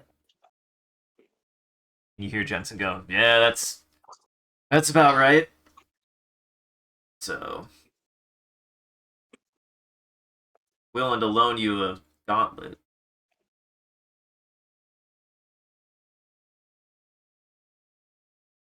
He does pause for a second. He just says, I hadn't checked the reserve in a while. Maybe able to scrounge up one. I don't know." Kind of trails off.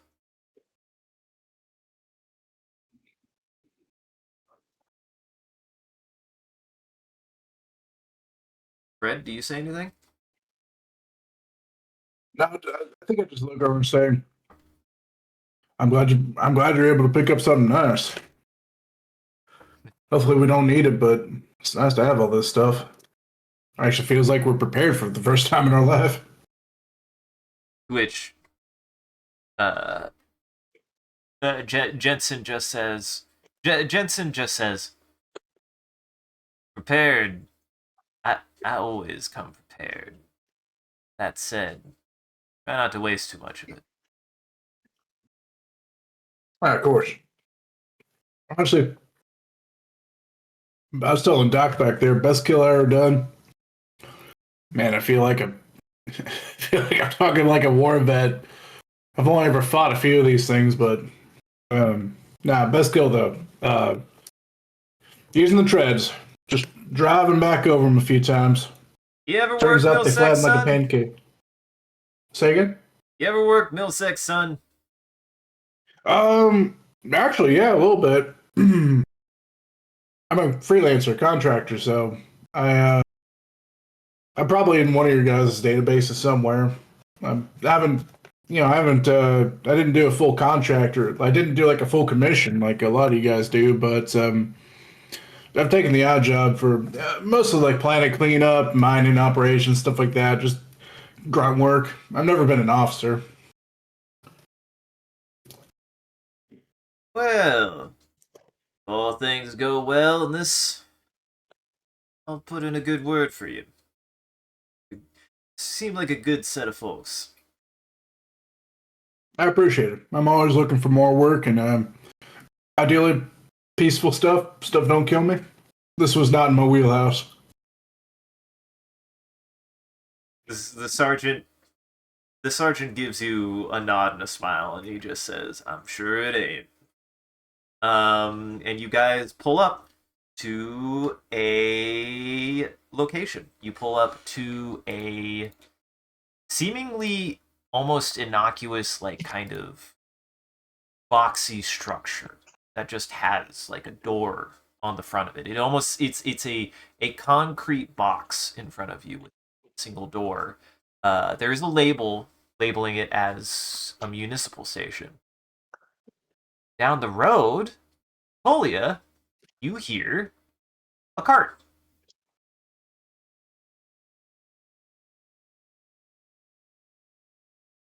And rounding the corner, you see a Milsec vehicle.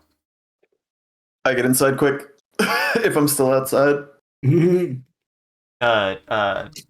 Maison jumps inside too. Um,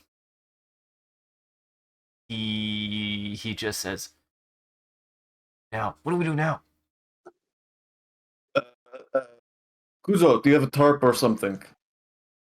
Uh, Cujo looks Cujo looks a little panicked and is like, what are you talking about? What are you talking about? Like a tarp, like a big tarp. See what I can grab. What? He kind of runs. You hear him run upstairs, and there's a little bit of rummaging. Um, and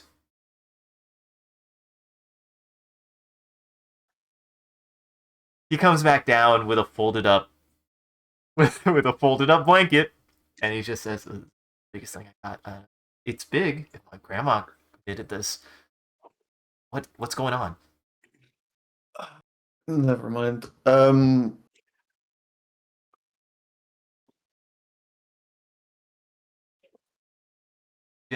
Maison just says, "If we're not going to conceal it, we might just have to go now." And Quincy just says, Quincy actually looks over at you all quizzically and is just like, "Is there an emergency?" Milsec is on the way. Milsec probably here already, actually. And I try to like peek out the window. You look out, and I'm gonna say from the angle that you can see out the window from one of these, like kind of a crack in one of the slats, you don't see that it's pulled up yet. Fred, you guys kind of pull up to this municipal station. Sitting out in front of it.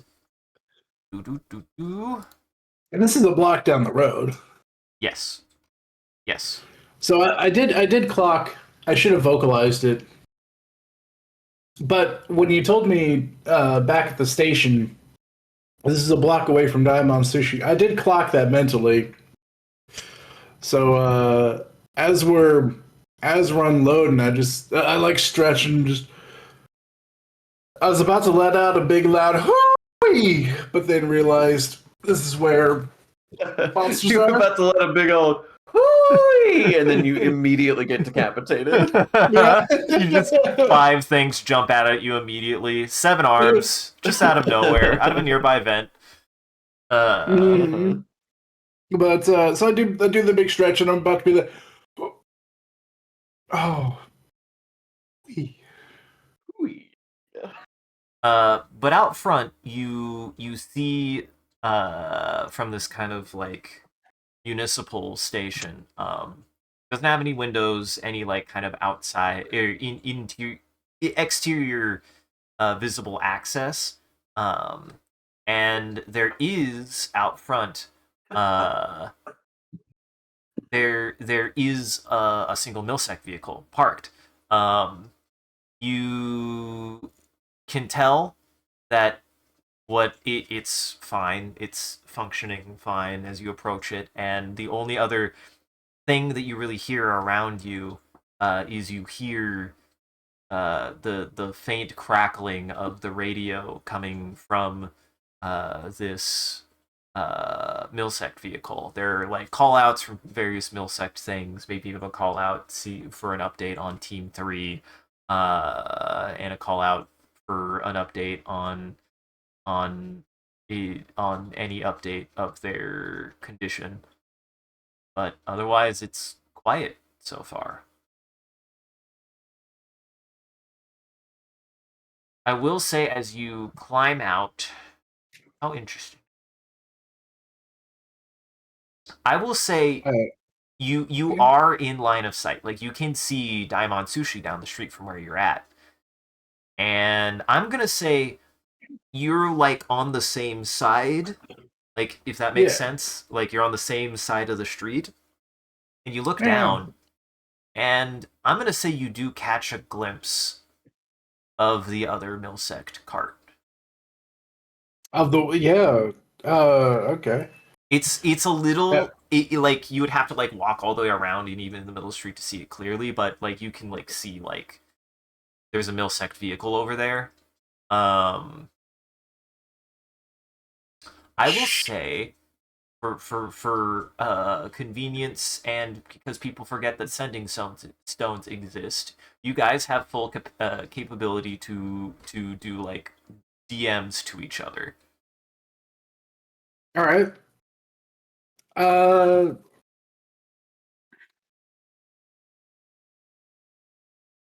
we start walking. Actually, I'll get as I'm getting out of the car. I catch all that.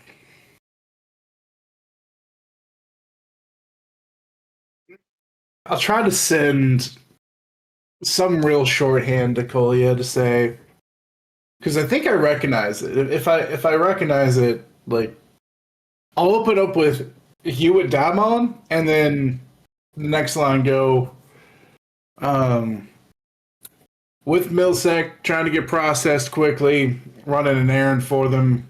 I'm a block over. Polya just sighs a big sigh of relief and says, "Oh, it's only the rest of our crew."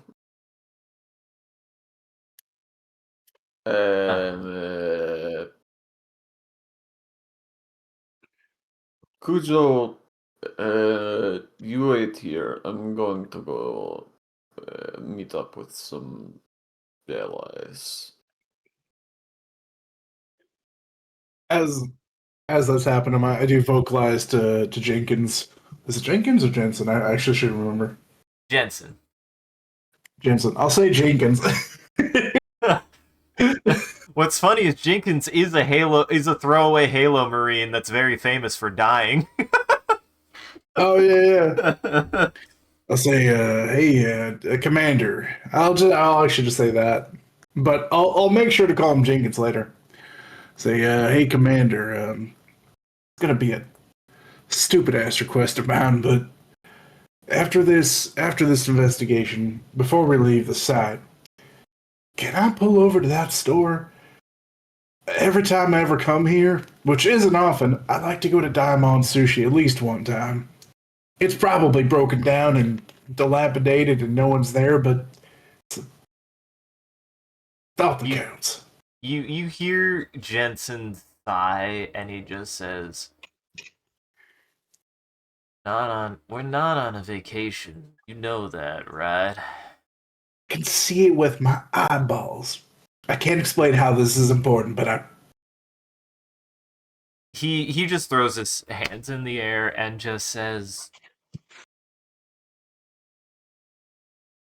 I don't see us having much of a break once we're in there. So might as well deal with it now, I guess. Besides, and you've noticed the other officer has already like been trying the door a little bit, and is like the door is noticeably locked, and it's like, we might be here for a second anyways, trying to figure out a way. So well, that's serendipitous. So I just want to set 2 feet inside that restaurant, and then it checks a box in my heart. Well, I'll be right back. go. He just waves you off and just says whatever for your bucket list. I want to get it in while you can. I'm not. I'm like doing big nods as I turn away because bucket list is a good way to describe it that I wasn't conveying.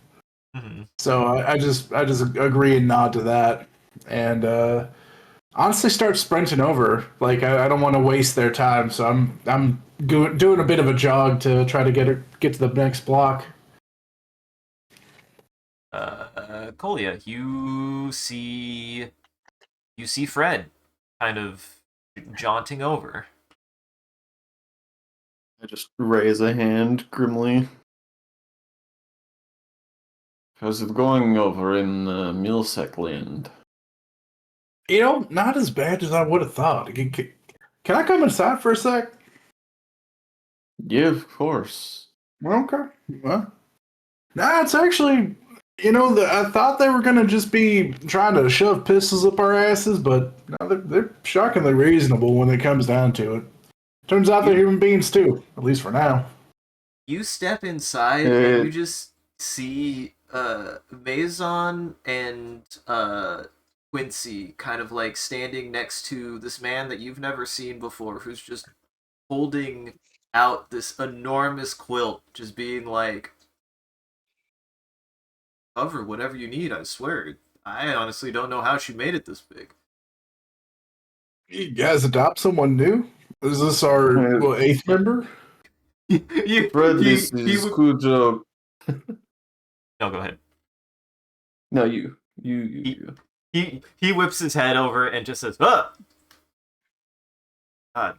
Fred, this is Cujo. Cujo, this is Fred. There's no chance in hell that you happen to be the proprietor of Diamond Sushi, would you? Yeah. Holy shit. There is a god.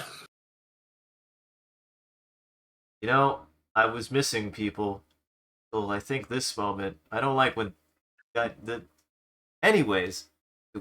Hello, what for you? Just a big fan of this restaurant.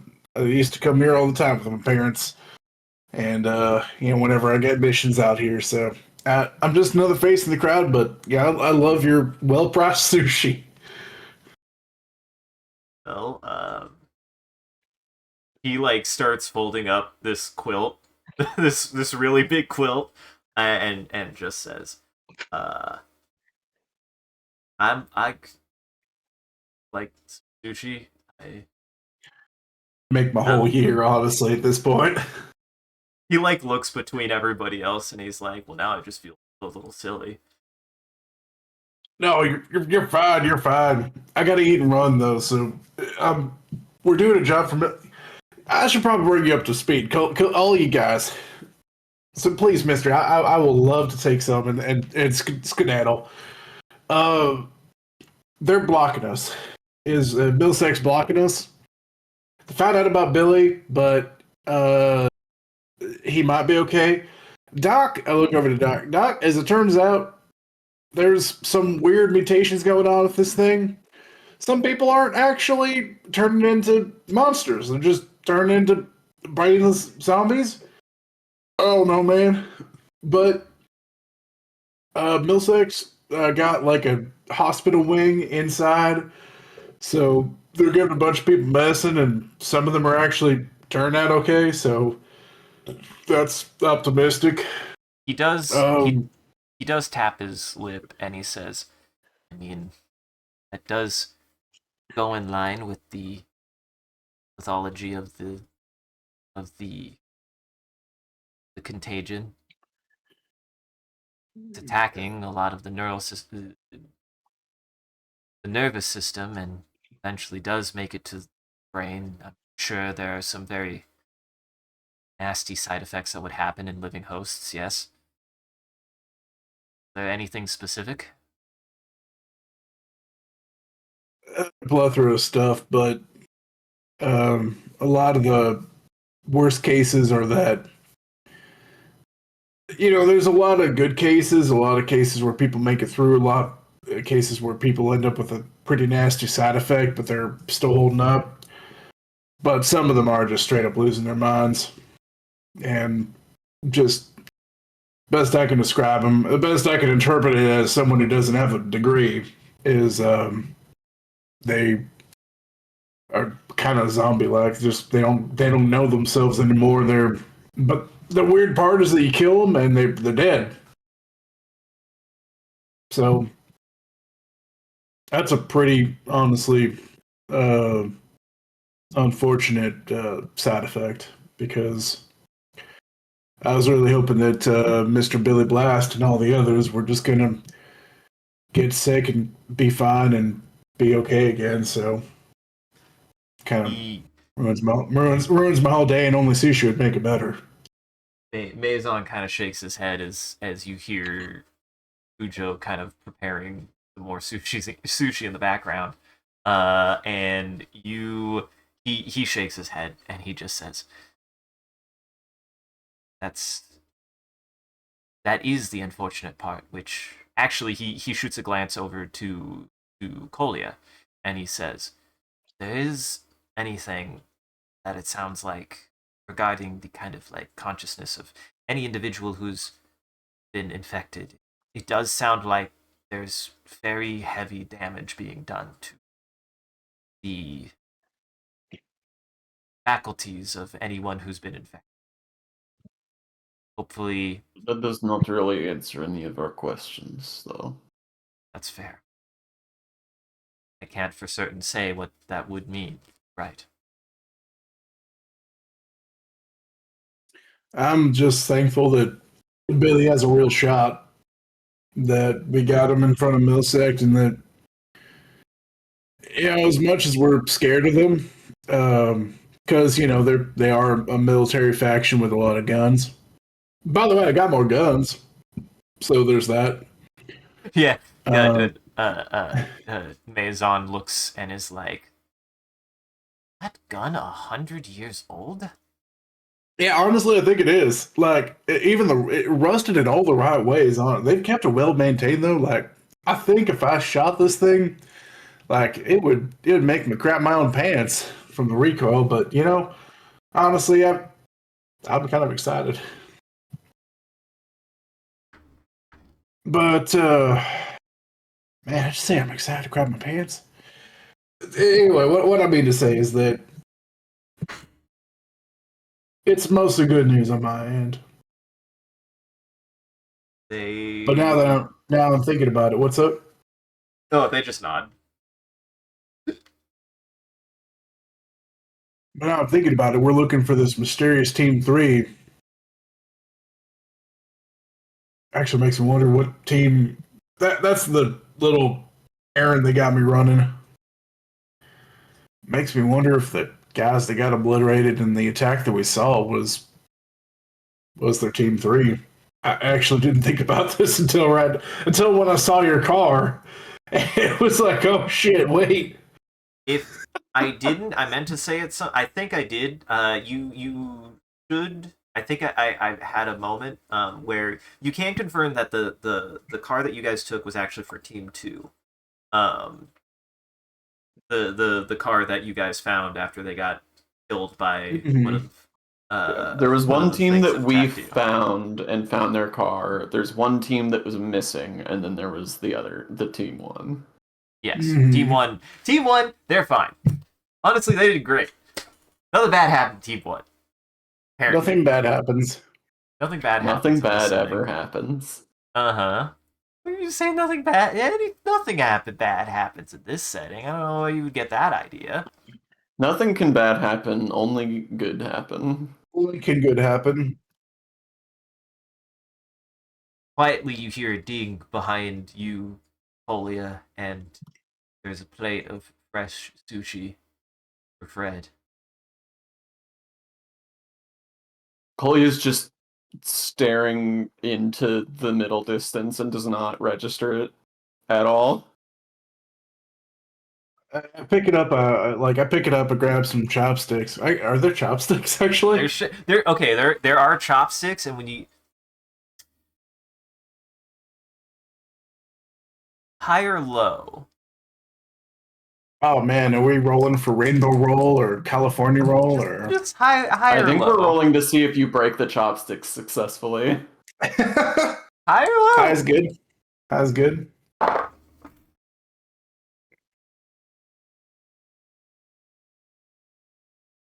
You are like, you've done this before. You know you've done this before. And a good solid half an inch trick. a solid half inch snaps off one of them and sticks to the other one. Damn it, you can't let the little things ruin your day though. Cujo looks at that and goes, "Oh no, bad omen."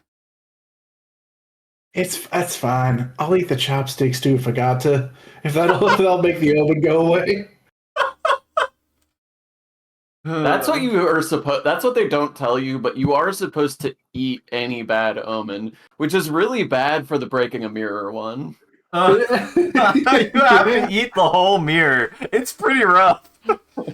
What did this say? What? Oh man, I can't imagine have to eat the whole ladder though. Eating the whole ladder is rough, but the really bad one is if you step on a crack in the pavement. You do have to eat the block of sidewalk. You do have to eat the crack. Yeah, one bite at a time. It's okay. The black cat, you don't have to do that one. You just gotta give it a kiss on the head. Yeah, that's the most humane one, honestly. But you eat the sushi, and it is everything that you remembered. It is absolutely mediocre. Oh yeah. The nice chunk of cream cheese right next to that imitation crab, and the smallest slice of avocado. Just refreshing. It's like at best it's like it's just some pretty decent like Chinese restaurant sushi. You go to an all you can eat and they just happen to have a sushi stand, where they offer like three things and it's like, oh man. You gotta really dunk it in some soy sauce to make it taste like anything. But out of respect for Daimon, I eat it plain. um. Um, Otherwise, but yeah. Cujo just watches you wolf down this sushi and is just like, honest, I don't think I've ever seen anybody so enthralled with eating our sushi. Well, what can I say? When you're out there fighting monsters, ain't nothing like a hard day's sushi to make it better. I'm so glad we just squeezed we as in all of my effort to get you guys to meet back up at one point. It is single-handedly the dumbest scene we've had in the entire session today. Brought me joy. On that note, I think I'm like I'm fine to go a little bit longer because I think there might be a better stopping point in a few more minutes. But I will say we are in a bit of a tight spot. I will say it does occur to you, Fred, that that the other Milsec car being here is still a liability. Gosh, the fact that we did literally take Team Two's car. Yes. Um,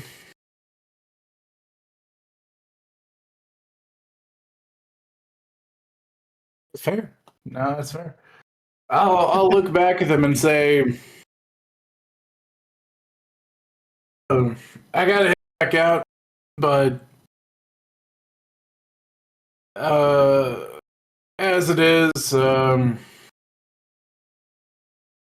that car is probably not a good look. But even if they find it, I'm sure we could just explain the fact that we watched a whole team get wiped out. But if we don't have to explain that, that's probably better. uh, when you say that, Quincy does actually address that and just says, "Fine to leave whenever anybody else is." Yeah, I don't want them to take the car back, honestly. It's our car now. Whatever the case, it doesn't look particularly good being in possession of this other of the equipment of a currently actively missing officer vehicle. So I'm fine to leave. Yeah. No, you're right. We should go. Cujo, um, we might be able to do something to help you, but you'll have to hang tight for a while longer still. We'll try to come back. He slowly nods, and he just says, "I understand." And he does hand you. He hands you specifically, Colia. He hands you like a little chip, and he just says, "Anything that you can do will help.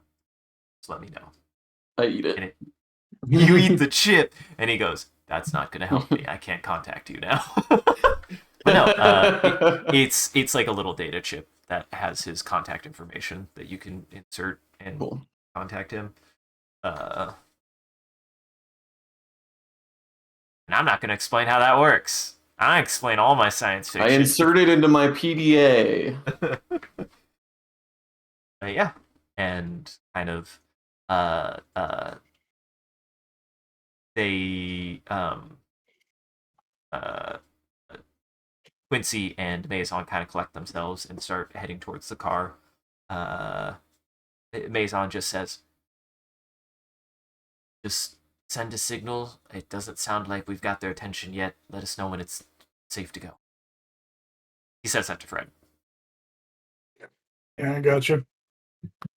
And I guess we're gonna be in this building for a little while.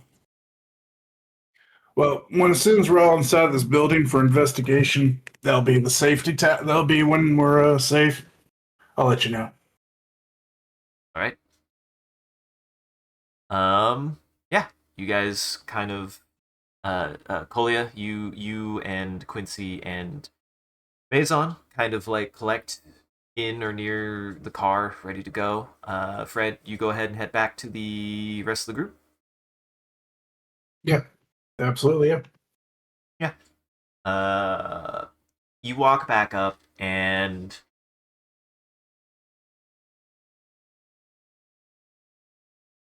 you walk back up and you hear the sound of something ram up against the door, and you see like Baxter.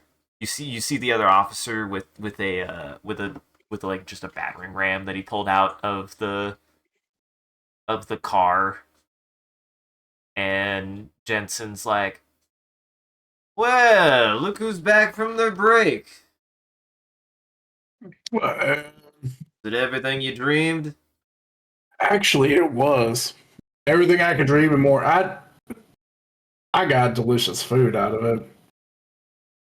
And in the background, you hear another collision, and he looks over, or Jensen looks at you and just says, "Well, we gotta find a way in. It seems that for whatever reason, the door has been locked.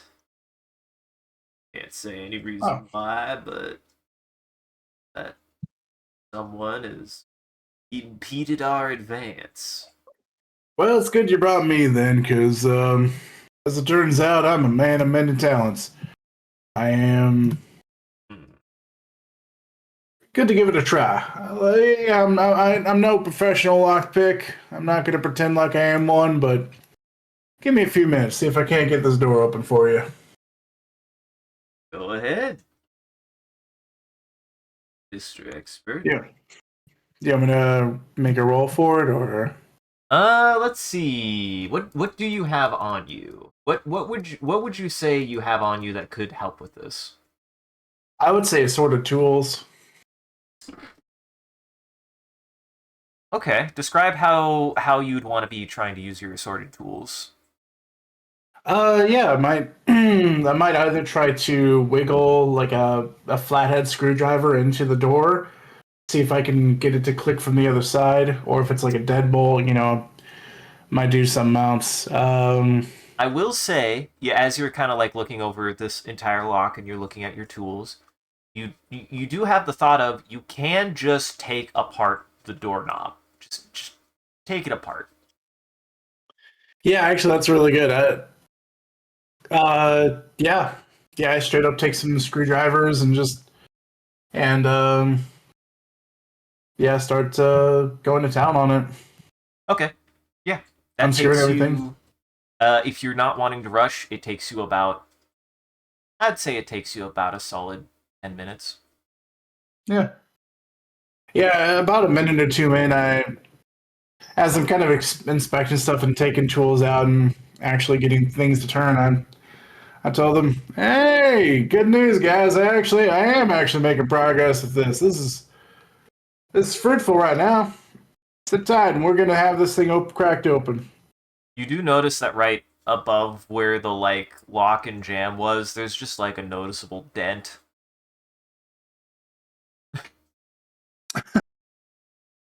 I I like mutter. I don't mutter so quietly here. And actually, specifically, I'm just like, "Hey, you guys really did a number on this, huh? Man? You really slammed it, huh?"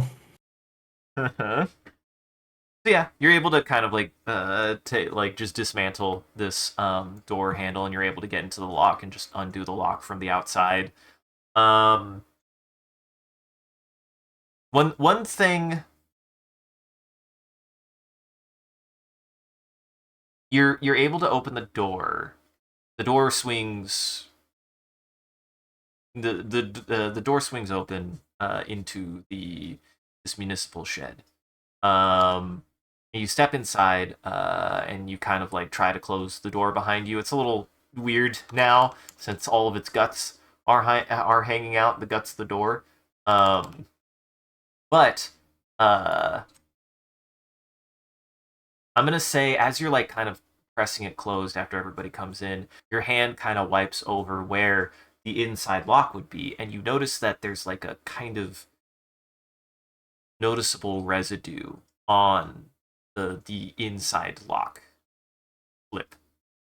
Like you like kind of press up against it, and you like feel it in your gloved hands, and you're like, there's clearly like a wet residue there that was done that was left there. Yeah.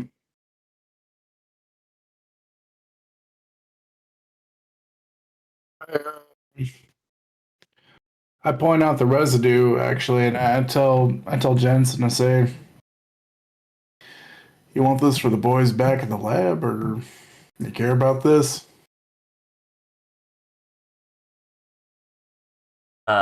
He takes a look at it.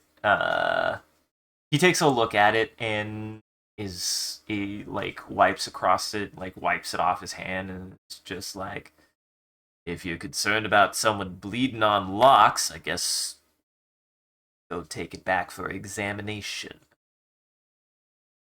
Yeah. All right, if you're not worried about it, I'm not. So I'd point out, just in case. As you step inside, you are met with kind of like just a general purpose like room with a passageway that just leads straight down. Uh, so the room in here has like an incandescent light. It's got like white tiling on the floor, and it's mostly barren. There's maybe like a table in one of the corners, but it's a mostly barren room. The ooh, uh, there is, however, signs that again Milsec the Milsec team had passed through here. As you can see in the corner, that there is a waypoint transmitter, which is how you guys were actually able to get here. Uh, you see the other officer uh, uh, kind of like angle a device in his hands, and he says, "See, we're able to at least track that they were here. The waypoint transmitter that they set up to let us know that they were able to make it on site." So Oh, that's a good point. Right? Yeah. No, you're right. there's also I like think I look. a couple of Mhm. boxes scattered around. They're all empty. Gotcha. I kind of take a look over some stuff. I put on my thinking cap. I visibly put on my thinking cap, and I pull out my tablet and message Colia, say, "Go time, get out." Just let's go. Uh, on cue, Maison kind of pulls the wheel around, and you guys take off in the opposite direction from where you saw Fred go. And you guys head out. I And put away my phone, my tablet. uh, is there anything either of you want to do after this ad? I think we're getting pretty close to the stopping point. Yeah, I think we're kind of hitting it. Yeah. No, I think that literally driving away from the location is as explicit a stopping point as I'm going to get. Gotcha. Well, We I can pick mine up next time as well if you'd like. yeah, I also agree that I think that's a good stopping point. I think for the sake of not having to hit the 5 minute snooze, we can like have a just a closing comments as the ads play one more time, and then I'll close the stream down. So it won't be 15 minutes probably, but yeah, I had a good time. I'm glad uh, we are still going a pace, but I think the next the next session actually be really interesting. I'll put it that way. I think a lot's gonna happen. A lot of shit's gonna happen. So I'm excited for that. Gotcha. Yeah. Yeah, this was honestly one of my favorite sessions. I think there were a lot of really good things. Yeah. A lot of big reveals and stuff like that. Yeah.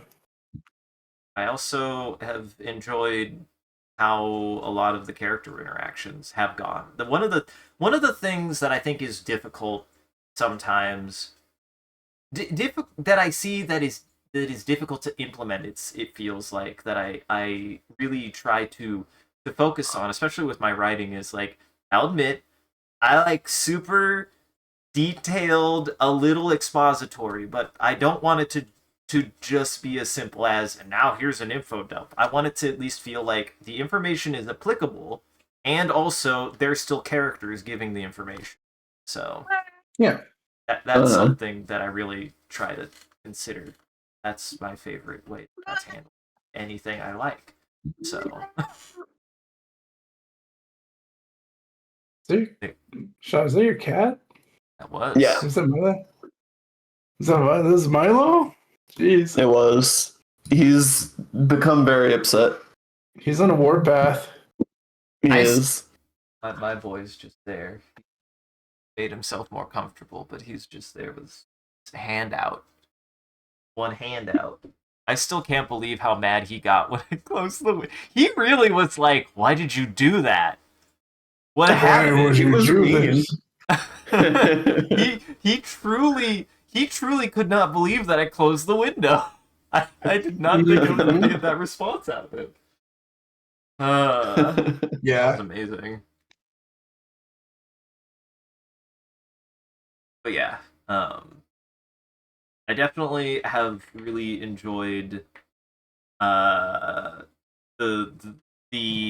getting to a good point, like feeling point. I think at this point where it's like I will like prepare a bunch of stuff, but I've also really enjoyed being able to have those like smaller moments, where like especially like Colia, you trying something with Cujo's wife. I really liked that moment because those are the kind of like little moments where I'm like I want it at least in everyone's head, like, are they just a bunch of monsters? Is there something more here? So I'm glad that I want it to be more subtle with that, because there is some one of the things I always want to like kind of like try to angle a lot with this, that I've really tried to be meticulous about, is like there is pattern recognition to be had with certain things, and like things are consistent as you start seeing it go, or at least I hope they're consistent. They're as consistent as I believe that they are. So there is consistency. A consistency exists inside of this soup. But yeah, I've really enjoyed a lot of those moments. I also like that I will always be a fan of a tone that can like ping pong like that, right? I like that we all have had our more genuinely serious moments, and then we have Fred eating sushi, and you're the one who actually it makes the most sense that you're the one who actually got the description of what the quality of the actual sushi was like. Oh yeah. Yeah, I was very, very happy for that sushi. Uh-huh.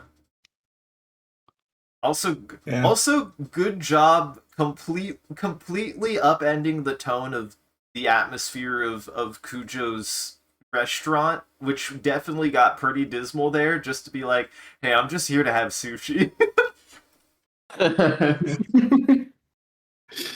Yeah, it was a fun moment because out of character, of course, I've been peeking in on what's been happening.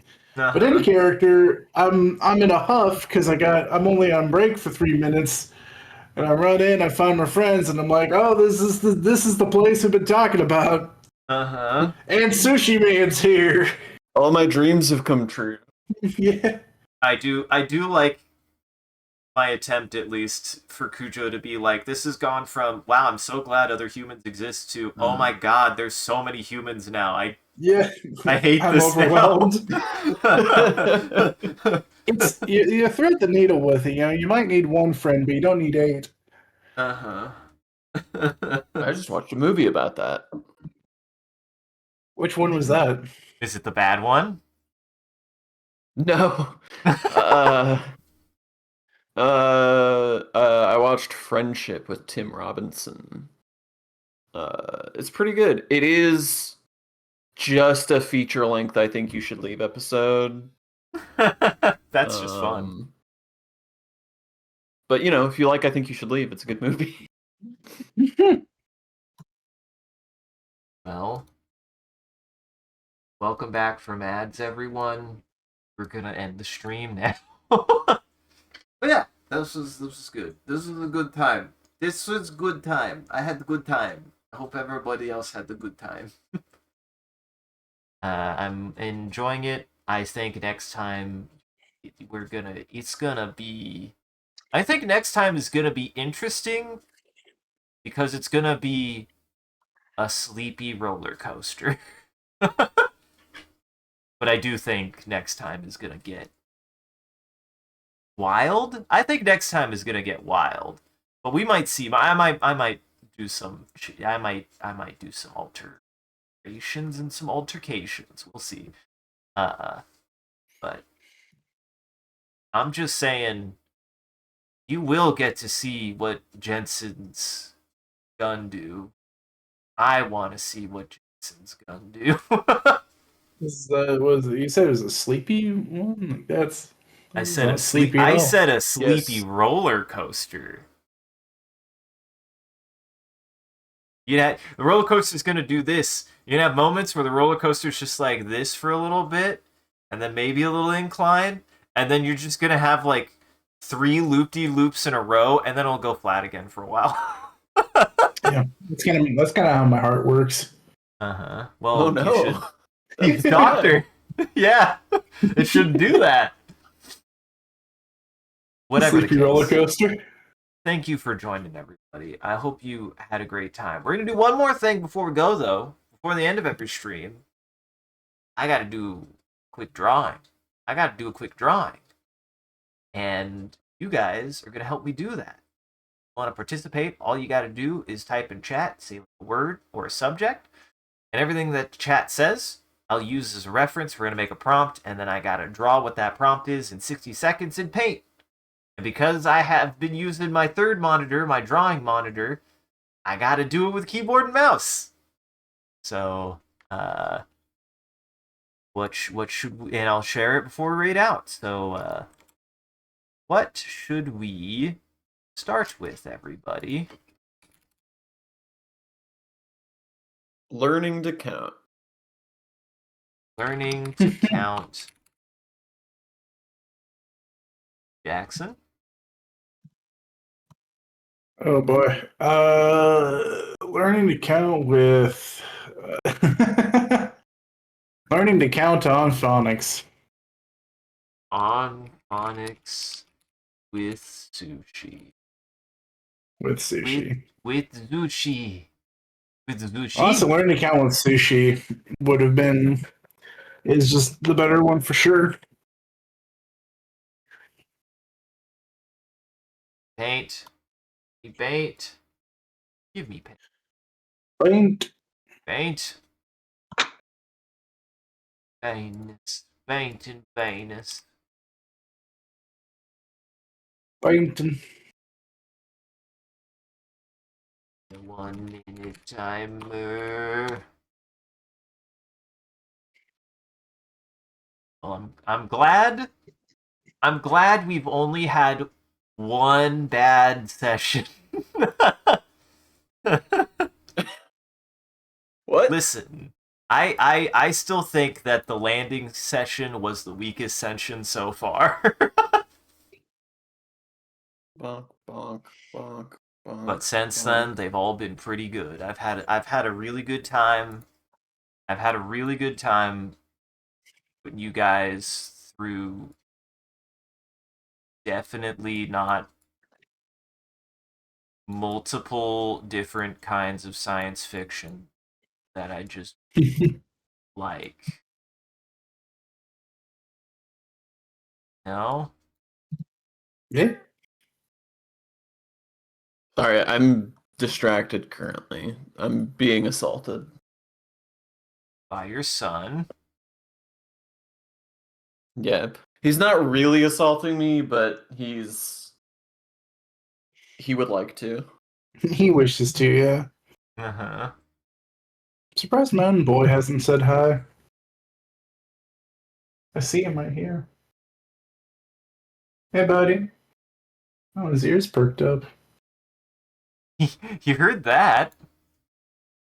He heard that, but he has no interest to come say hi. All right. I did it. So stick around to the end, everybody. We also do a bit of a closing bid. We do raid at the end of every stream, so that way the vampires in our chat can keep watching. Just everybody else out there, make sure to go lock your doors and windows. It is almost lunchtime for vampire. And thank you for joining, everybody. I hope you had a good time, and I hope you enjoyed the show. If you're able to join the live show, thank you for stopping by, watching, and chatting, chilling. If you're able to watch, if you're watching this in the future, thank you for taking the time to go back and rewatching the VOD. We appreciate it. And if you're out there, you enjoyed this, you want to see more of what we're up to, I recommend scrolling down below and following. You can click any of the links below.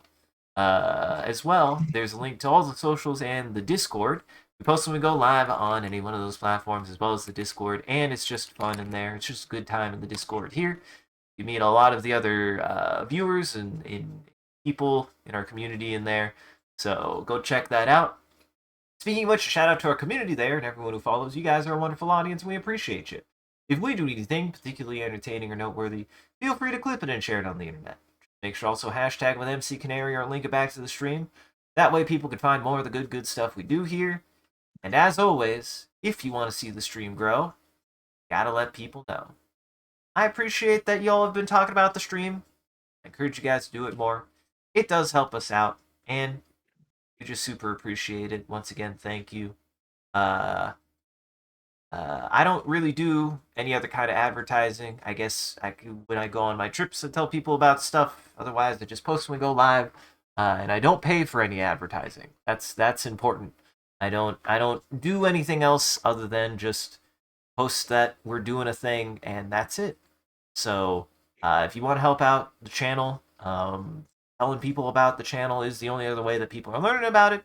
So if you enjoyed this and you're like, I know somebody who likes Alien as much as these guys, specifically the one who's running the game, probably, as well as everybody else, they would like this, you should tell them about it. You go be like, hey, I know this weirdo and his friends. So go tell people about the stream. I won't. And as always, a huge thank you to all of our supporters on Patreon, Coffee, and Twitch. Generosity allows us to continue to expand the stream, as well as take on more projects, and the stream would not be made possible without viewers like you. So we thank you. If you want to see your name added to the list, as well as some other benefits you can get, you could always subscribe directly on Twitch or check out the Patreon and Coffee here. It'll show you everything that you can get, and any amount is always appreciated. Once again, I do want to add some more options for commissions, hopefully in the near future. I plan, but we'll see. I'm a busy lad. I'm a busy one. I'm a busy guy. I had too much shit. Thank you, Drew Mods, for your wonderful job holding back the Roman army and becoming famous. Thank you, Sean and Jackson, for playing through more Mothership. Had a good time. I will say, I think we're almost at the halfway point. I think we're grazing it. We're right there. 5 months in, we're halfway. We're getting there. We'll be done in time for Halloween. God damn it. Hopefully not, but we'll see. You Hopefully guys not. do you have any housekeeping? No, I don't. Well, go check everybody else out. Goblin Entertainment. That link tree has links to everyone's channels and everything they've done, that they've been up to. And you can find more of my stuff here, which has everything that I'm posting to. I recommend checking out the VOD channel, because something, and TikTok, because it's doing something. People are seeing my animations on TikTok. I like it. I gotta keep doing that. Weird. I guess I gotta keep doing that. But if you joined in late on this session of Mothership, the VOD for it should be posted in the morning, so you can find out what all happened earlier in the session, as well as other sessions of the game. You can find all of the sessions that we played through on there. So, as well as other things that we've done. We're doing all sorts of stuff here constantly. On that note, for the rest of the week, I should be doing something tomorrow with friends, with James, maybe Aqua. Might do something a little different. Friday, we'll be back to us again. It'll be Sean, Jackson, and I will be doing some. I'm so excited for more Xenosaga, actually. I'm very excited, honestly. Pretty excited. And on. It's gonna be a good time, I think. Yeah. And on Saturday, I should be doing some more Star Citizen. James and brother and some other people want to join. So, go check everybody out. Go check that out. And go check everybody out in Goblin Entertainment. Otherwise, stick around. We'll go say hi to the one and only Brad Vickers. He's playing Thief. Playing Thief. Played Thief. I feel like I should play Thief. Everything I know about it, I would like it. If Stick around for that. Otherwise, have a good evening, everybody. Take it easy. Jackson, is there anything you would like to tell the audience? go out and eat some mediocre sushi. It'll change. It will specifically won't change your life. Sean, is there anything you would like to tell name brand toothpaste Meister?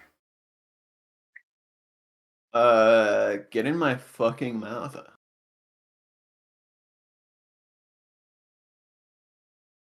How do we feel? I feel like weirdly, I never know how to feel about how I depict the ending ones, but I always make them more themed for specifically this. How do we feel about this one?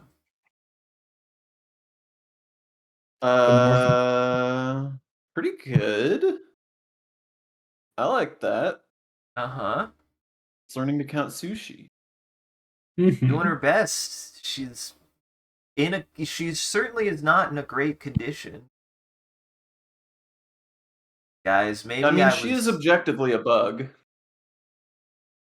a little bit. Not wrong.